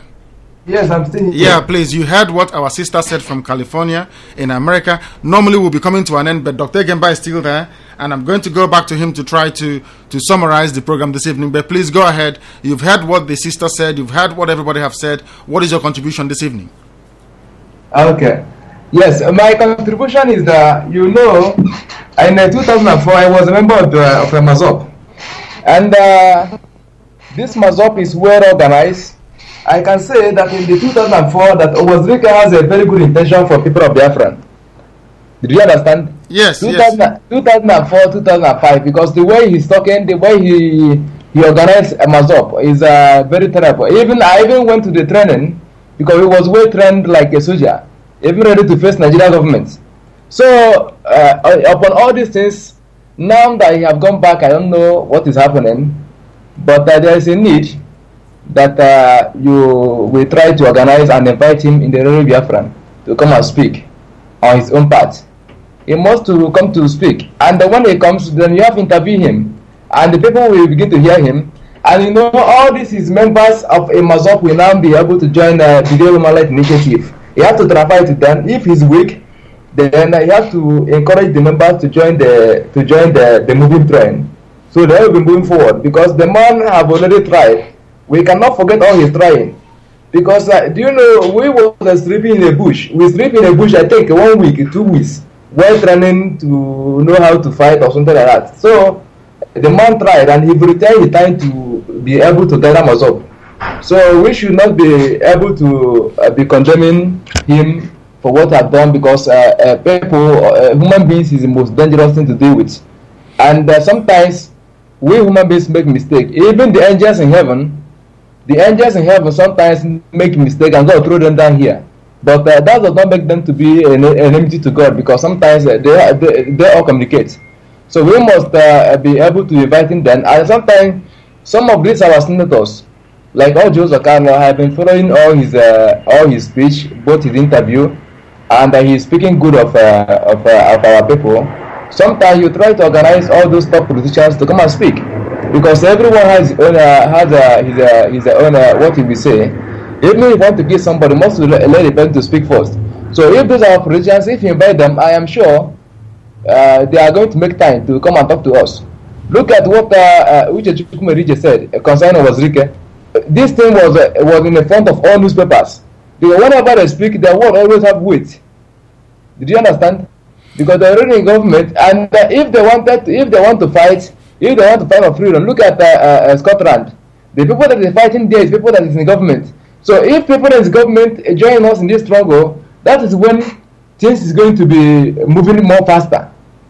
Because they are all. Thank you. Let me address some of the points you've raised, because that is the myth all the time. That is the problem that we have, that our people cannot distinguish between what is patently evil and what is good.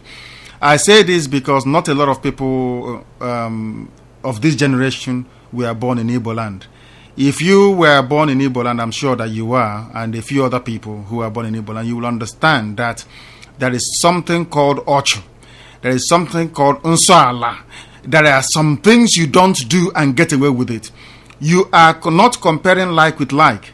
For people to tell me to go and meet Audio Zokalo to what he has been saying recently, I asked those people, do you know what Audio Zokalo did to his own brother in 1999 at PDP Jos conference? When he backed a Yoruba man against his own brother, Alex Ekweme. Do you know what Jim Nwobodo did in Jos when he was speaking Hausa to our people? Have you people forgotten? Is that how your memory works? And you think these people who cannot build one industry, who cannot build roads, who are there and our daughters are harlots, who are there and our young men are kidnappers, you're telling me that I can give you Biafra? Is that what you're telling me? You are telling me to convert with people who do not understand there is something called honor and dignity. You are telling me to mix with people who can talk about Biafra in the morning, in the evening they're campaigning for PDP. You want me to talk about people who in the morning it is Biafra with people dying, and in the evening they're dining with Goodluck Jonathan and the wife, wearing peace, sewing uniform and wearing peace uniform. You're telling that those people are freedom fighters? Do you know what is Biafra? Do you think that Biafra is any other country? Do you think that Biafran agitation for freedom is like any other you have seen before? We are fighting on all fronts against demons greater than us, and are using our people to do it. That was why we allowed Okpa Abiaseka to be the governor of East Central Nigeria. In any other country, Okpa Abiaseka should have been assassinated in office. But he was allowed to stay in office. Because of that, Nigeria found a way into our people. Every governor you have, every senator you have, they put them in power. And you're telling me to go to agents of Nigerian Hausa Fulani people to go and ask them to give us Biafra? God forbid, but I will not do that on my own part. If you want to do it, I will support you to go and do it. But I will not do it on my own, because they have let us down. There is something in life called consistency. You have to, if you hear tomorrow that Nnamdi Kanu, Dr. Chukwume Gemba, Uche Mefa, Marachi Okpara, Barrister Meka, Barrister Mamezi, Chukwune Bunezeba abandon the struggle to go and start discussing with Nigeria, what would you make of me? What would you think of me? How do you think people will look at my family? How do you think people will see my son? I'm asking you. How do you think people will regard me? And then they will say, oh, we all make mistakes. You don't make mistake with a country's future. You don't mess about with the fate of a nation. If you're looking to make a name or you want to be a businessman, go outside and do something else with it. When you're serving your people, you have only two options. I keep saying it every blessed night. You either succeed in what you're doing or you die trying to do so. That is what makes you a man of honor and of principle and of value. You don't go and negotiate with your enemy because you want to drive a jeep. You don't go and negotiate with your enemy because you want a chieftaincy title. You don't go to negotiate with the enemy because you want material things of this earth. Biafra is the kingdom of heaven on earth. If Biafra is not good enough for you, you're not good enough for Biafra. Thank you very much. This is Radio Biafra wherever you are in the world. I don't know if Dr. Egemba is still there. If Dr. Egemba is still there, I would like him to come in very briefly to summarize for us, please, before we close. Doctor, are you still there? Is Dr. Egemba there? I think we may have missed him completely. We may have missed him. This is Radio Biafra. Give us your name and where you are, please. Hello? This is Radio Biafra. Give us your name and where you are calling from. I think it is just the very wrong person. Let us try and take this call and see who it is. This is Radio Biafra. Give us your name and where you're calling from. Hello? This is Radio Biafra. Give us your name and where you are calling from. This is Radio Biafra. You're through to the world. Your name and where you're calling from. Please. Yes, but go ahead. The world is listening to you. We are overrunning, but it doesn't matter. This is our radio station. We do whatever we like here. And our brothers and our sisters are listening from all over the world. So please go ahead. Just to make my own contribution for the day, I've been listening to all the comments coming from all over the world, and I'm grateful that some people we are getting reaching some other areas that we are gearing up. And I believe that if we keep it up, and we will soon achieve what we want. There is no going back on Biafra. That's what people should know. There's no we are not going to compromise. We're not going to play second fiddle. It's Biafra or nothing. So, but how about all the people that are asking us to go to all these compromised, decaying, diseased politicians to go? Because that is what is holding us down. We have gone that way and they have achieved nothing. So since we have, thank you very much. And that's what people say. If a road is very good, then people will like to travel to use that road, again. So we have found that it's a bumpy road, and we can't try. You will not get us anywhere. So Absolutely. That's the thing. If we are fighting a struggle and then we go halfway, it's not worth fighting for.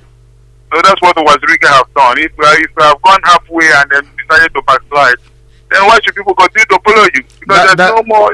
There is nothing to follow there. Please, hold the line. Stay where you are for a second. Stay where you are. Let us try and take this call.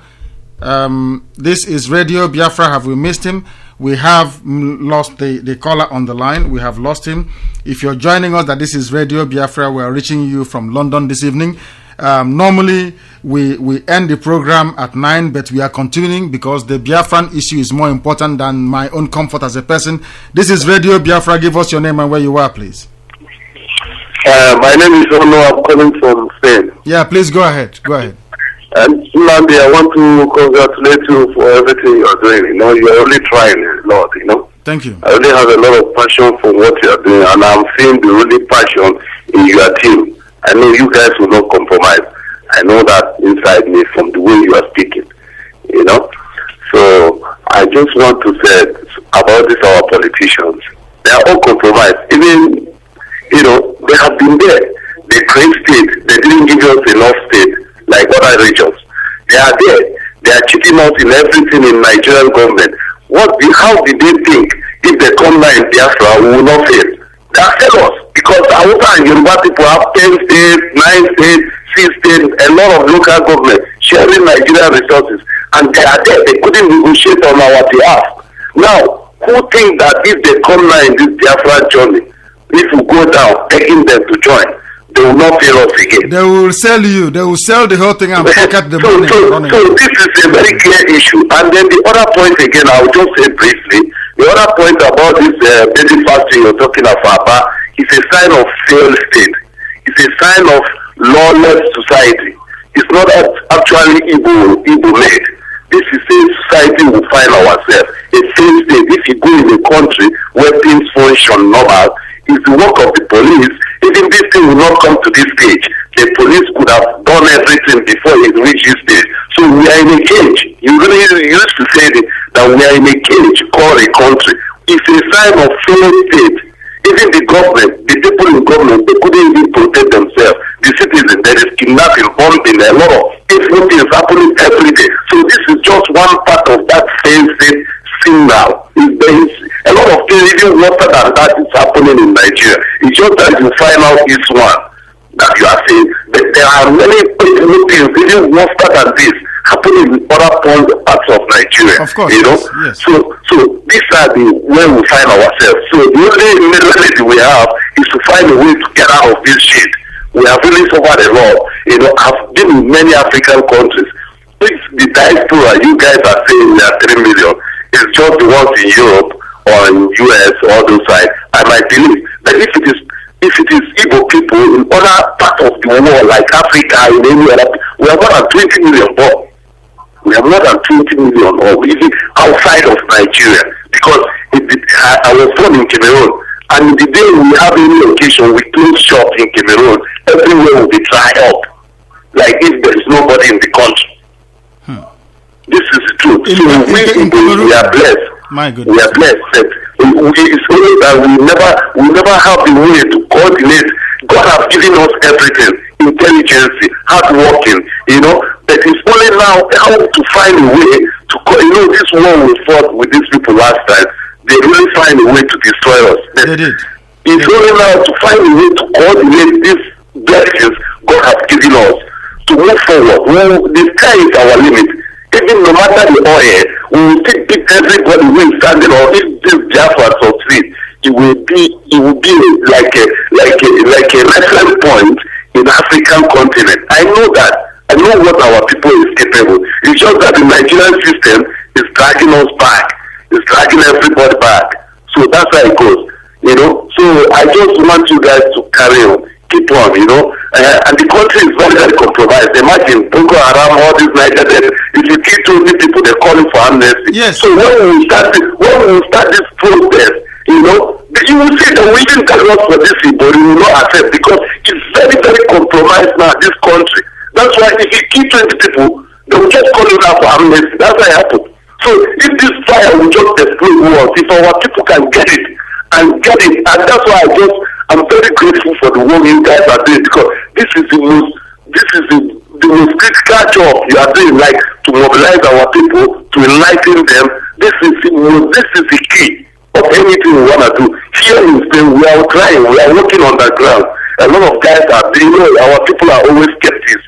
They want to be sure. They want to see signs. They want to see moves. I have more than 30 people listening to Radio Biafra here, but to move one step forward, you know, they want to be sure. You know, that I'm working, I'm doing the best I could. I believe God, with time, when the mobilization will begin fully, you will see our own part and any contribution we're going to make. You know, we are here, we are not hungry, we are working hard here, we are trying.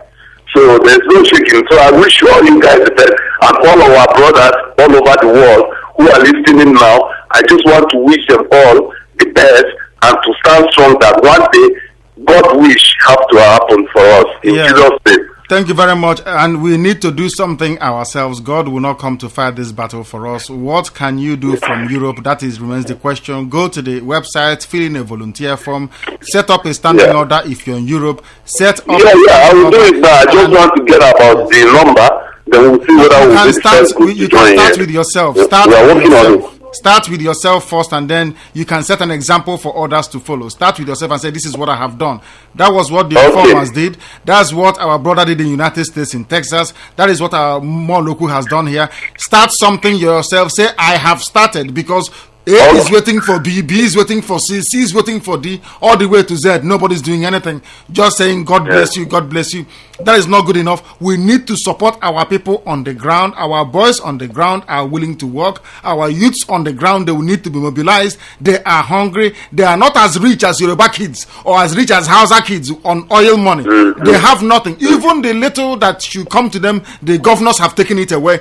Our men are dying. Our boys are starving. Our women are prostitutes. We need to stop it. And talking alone cannot solve it. We need to do something. You're right. Mobilize it ourselves. Nobody can do that for us. Thank you very much. You're right. I'm going to register within this day, today or tomorrow. You're going to see me there. Thank you very much. And God bless you. Okay, God care. bless you. God bless you guys. Yes, thank you. I don't know if Dr. Egemba is still there, so he can summarize the tonight's program for us. Doctor, are you still there? Hello, yes. Yes, Doctor, please summarize. We have overrun slightly. That's no problem. I hope our listeners will understand, and I'm sure they are enjoying the program. I just want to add one thing to this suggestion someone made about inviting these so-called Igbo politicians.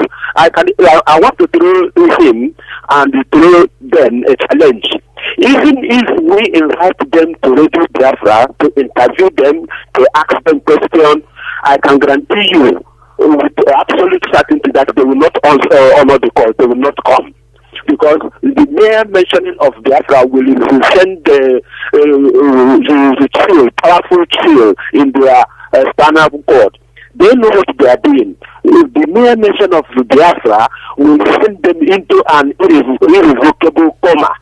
Because they know that when they are associated with the Biafra and the Biafran cause, the route to Abuja will be shut down. Their oil blocks will be taken away from them. Their contract will be taken away from them. The appointment will not materialize. So, with all these things, are you telling me that they will come to Radio Biafra to talk about how they will miss all the privileges they are enjoying in Abuja? They will not come. So the girl that made that suggestion, I am throwing him a challenge. I am throwing him a challenge. Hello, Doctor. Your line is a bit shaky. I'll try and reconnect you. This is Radio Biafra. Are you still there? Hello, the caller on Skype. Are you there? They may have gone. Let's try and take this call. This is Radio Biafra. Please give us your name and where you are, please. Hello. This is Radio Biafra. Hello, my name is Tony. Yes. From Abuja, Nigeria. Your name is what? Hello. Yes, go ahead. We are listening. My name is Tony from Abuja, Nigeria. Go ahead. We are listening. We are listening to you. Okay. Please, today is my first day of getting to this station, and I'm very happy of what you guys are doing. I've been looking for things to air my own view. Go ahead. You have the opportunity now. So go ahead. The area I want to raise my emphasis is the support aspect. How do we support this? How do we do the means of supporting the Biafra movement? As a financially, and how do we get the opportunity? How do we do it? If you go to the website, you will see and click on donate button. If you are in Nigeria and you want to support, you will see the bank account to support in Nigeria. Not that your money is not all we want. We want you as well.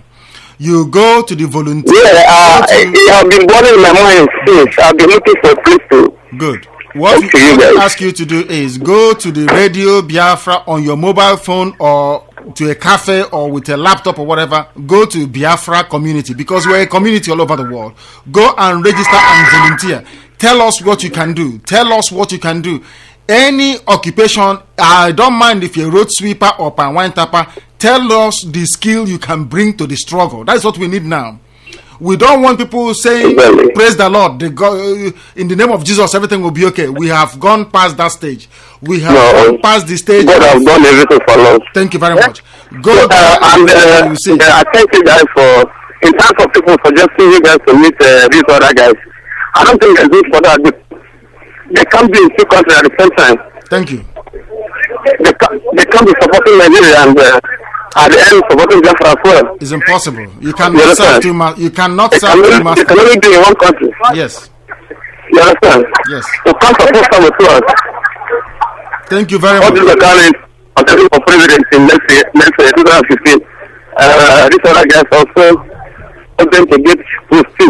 So they can't support you and support them as well. Absolutely. Thank you very much for calling. Yeah. Go and do what I have asked you to do because your country is waiting for you to serve it. Thank you very much.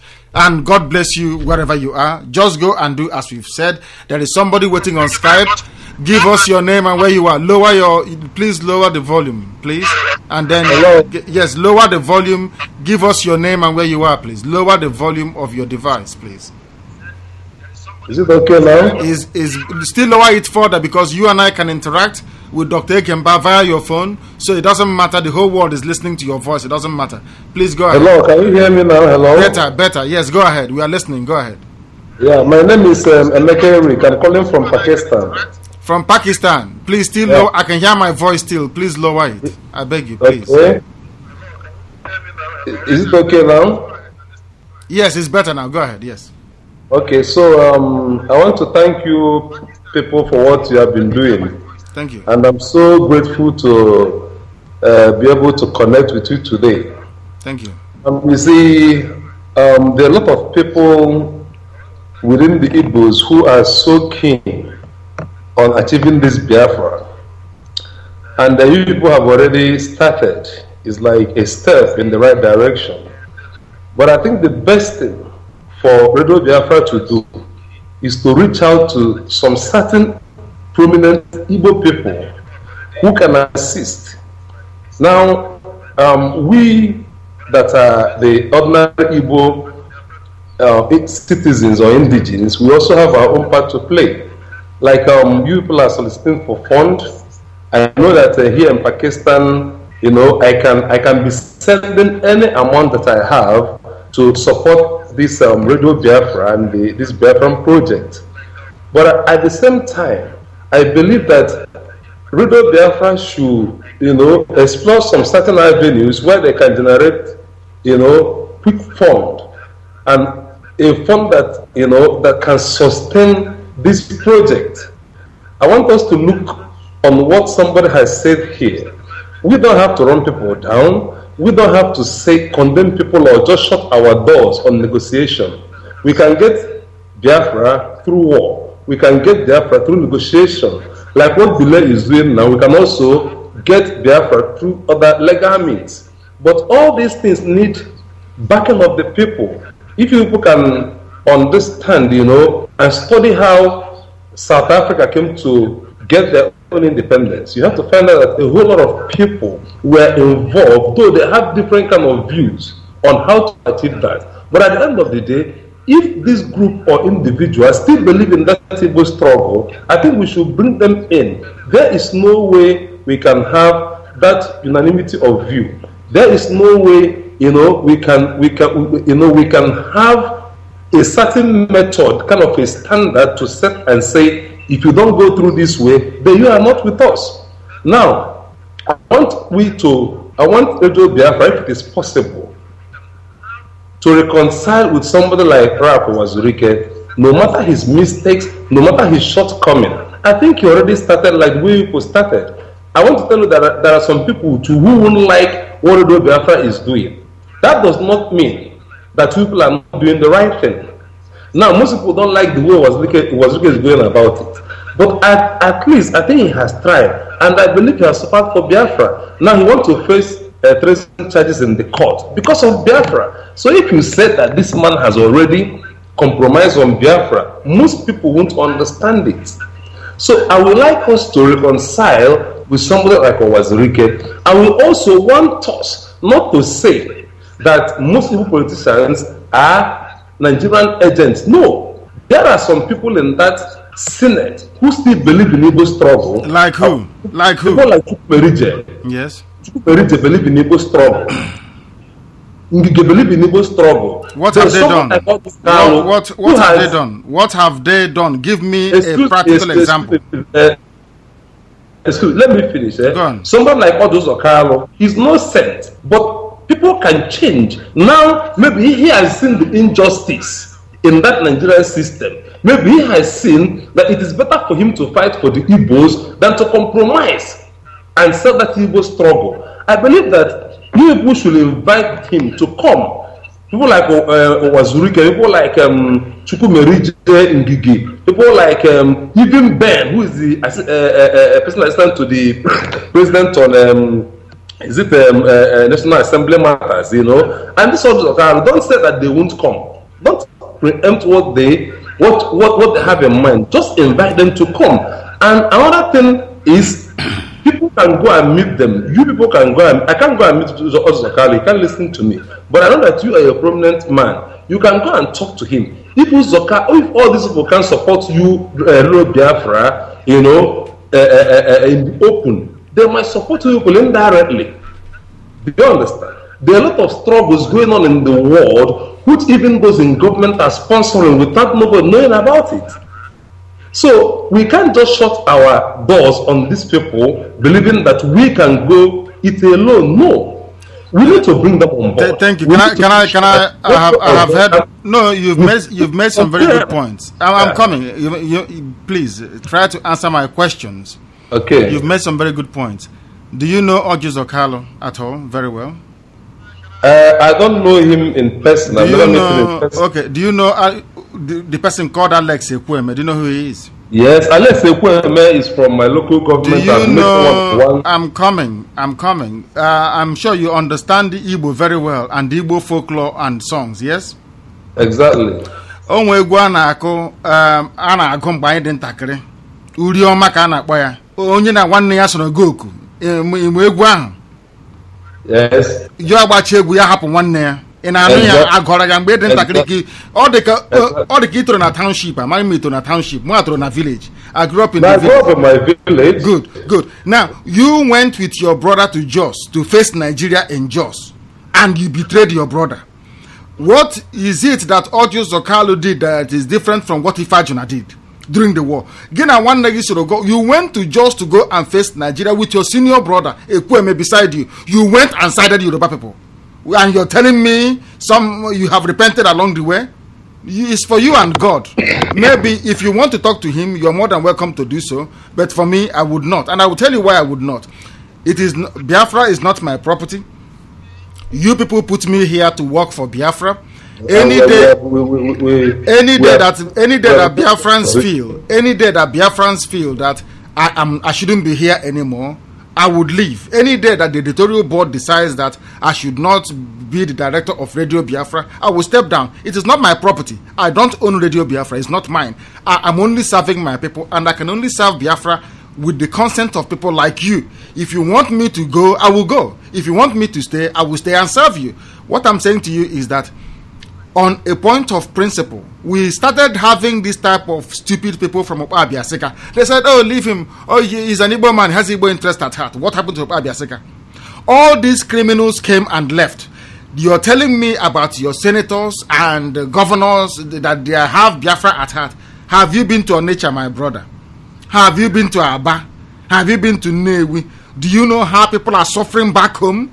If you go back home, you that is talking now, if you go back home and see the condition in Igbo land, I am telling you that you will hate them more than myself. You will hate them more. I ask anybody it's a challenge. If you claim these people are forget the pictures you're seeing online, doctored photographs online that they have copied from somewhere and say this is new project in Oka, new project in Omuahia. It's all babash, lies. Go back home and see for yourself what is happening. I am telling you, you talking to me tonight will be at the first queue trying to strangle these criminals. They are rogues. One thing we cannot allow in Biafra is, you see, Biafran struggle, we make this mistake all the time, is not like any other struggle. Because Biafra is the only time in the history of modern warfare that Russia, America came together to join to defeat us as a people. Ask yourself, why would Russia cooperate with America at the height of Cold War when they were trying to kill each other? But these tiny, irrelevant countries from Africa came up and they combine to kill us off. It tells you that Biafra is not about freedom fighting, it's not about political freedom fighting, it is much more than that. It is about spiritual warfare on its own. Anybody whose hand is tainted cannot join Biafra. If you join it, Biafra will fall. Biafra is going to be gotten by people who are whiter than white, people who are very, very clean, whose hands are pure. Let me give you an example. Biafra is as holy as the covenant or the Ark of Covenant itself. Anybody who is impure, if you go where the Ark of Covenant is resting, you will die. Only the high priest from the house of Levi that had no material possessions on earth is allowed to be able to go and offer God sacrifice and offering in the Ark of Covenant, the resting room, in the inner sanctum. Biafra is a holy pursuit. Biafra is not about politics, to contest for election, to be head of state, to be vice. That is all bunkum. Biafra is the beginning of the establishment of the kingdom of God on earth. Anybody who doesn't know what it means to be a Biafran should go back and study about it. The Igbo people, they are not any other race. That is why God is destroying us today, because we have abandoned the path of truth and honesty. This is not about politics. Biafra is greater than politics. Biafra is greater than any religion. Biafra is greater than any societal arrangement. Biafra is something that if you come into it, you will understand. If you understand what Biafra represents, believe you me, none of these people will be worthy to be a road sweeper in Biafra. I will not employ them to be road sweepers in Biafra. Thank you very much. I enjoy what you have said, and a lot of people may agree with you. Who knows? And who knows how far we can go. Thank you very much, and God bless you. Okay, how do I send my money to Radio Biafra, please? Go to the website, click on the donate button. You can use MoneyGram, you can use Western Union, you can use bank transfer, you can use PayPal. You can pay in money directly into a bank. It is all there. Just click on the donate button. Everything is open. You will see it. But more importantly, my brother, register. You are in Pakistan. We need to get you out of that place as quickly as possible. They are not very great people. We want you to come out of there, and Biafra will make you to come out as fast as possible. Please. We want you to come out. Go and register and volunteer so we can bring you closer to Europe where we are. Leave that place is not for our people. Thank you very much. Exactly. Thank you. Thank you very much. Thank you. In fact, I appreciate what you people are doing. Okay, I hope we'll be communicating all the time. I have a lot of ideas to share with you people. Thank you. And another thing is, I'm the chairman of MAZI NNAMDI here in Pakistan. That is wonderful. So I will use my office to mobilize funds. 10 people only. 10 of you in Pakistan, and we know that Pakistan is set. Only 10 people there. 10 of you only. And we are moving ahead. Okay. Thank you very much, and God bless you. Thank you. Thank you. Banner. Yes, let's go to Dr. Gemba for summary. We've been saying this, but we're not taking any more calls. That this is Radio Biafra. There was an interaction, a very lengthy one, with our brother from Pakistan, who happens to be the chairman of MAZI NNAMDI in Pakistan.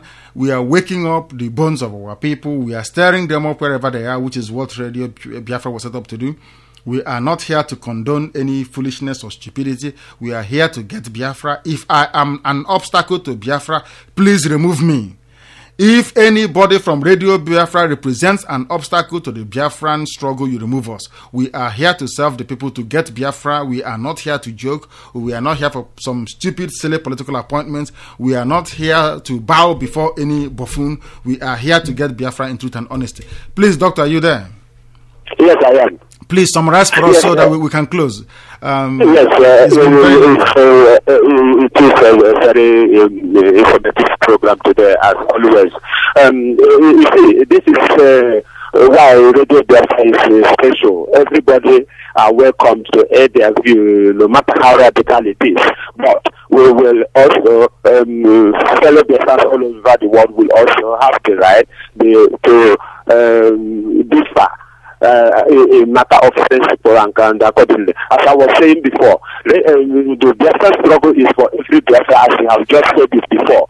Whether you want to support secretly or you want to support openly, you know what to do. You know where the two Biafran groups are, to reach them and to know what you can do to help them. After all, Boko Haram in the north, they don't come to their politicians for assistance. It is the politicians that go to them to ask them what they want. Absolutely. Absolutely.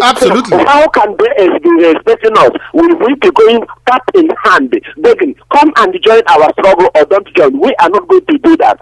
If you are a politician and you are not comfortable with what you are doing, or you are comfortable with what you are doing, that you want our people please, to have thank you very much, Doctor.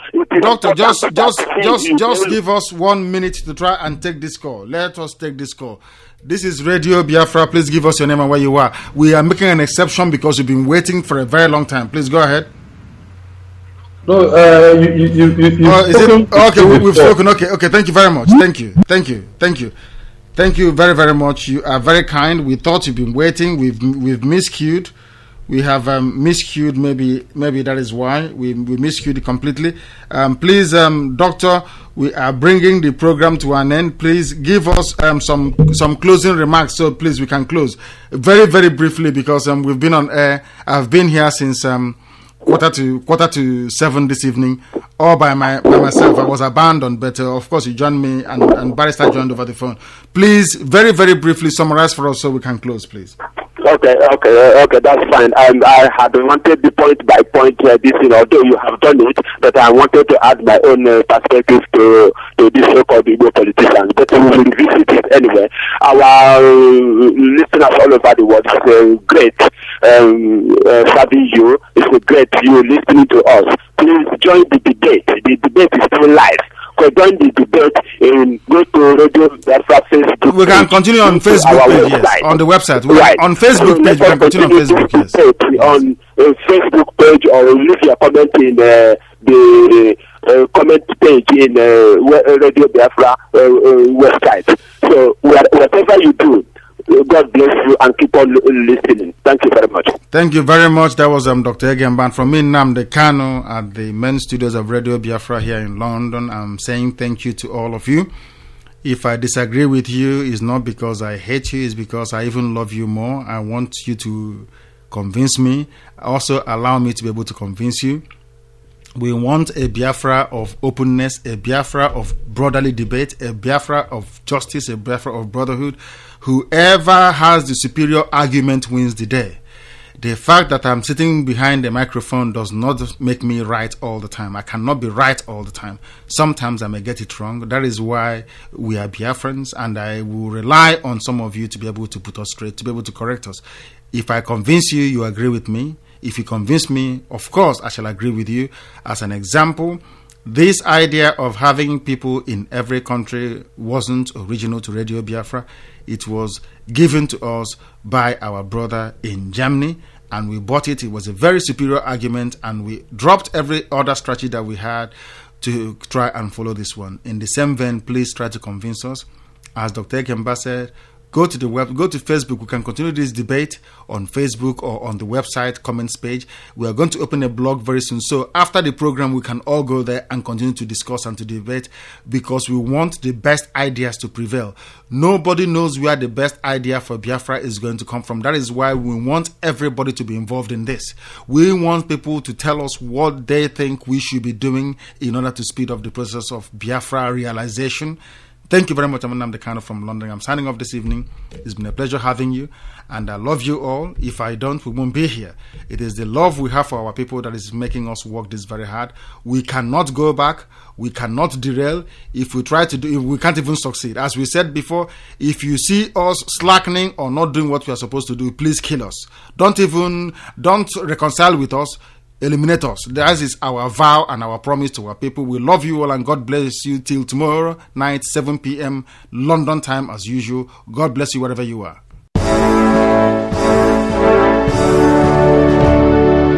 All hail Biafra, land of the rising sun. We love and cherish. We have vanquished our enemies.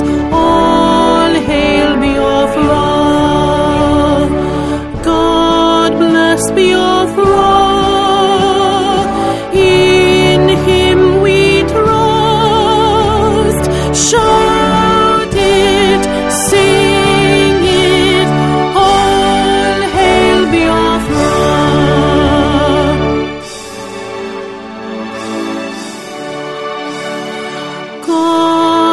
glorious Biafra, we have emerged triumphant from all our foes. Through the crucible unscathed, we passed victorious, our trumpets pealing the glorious song. Play it, sing it, all hail Biafra.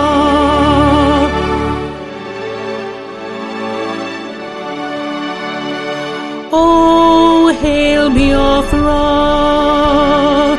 we shall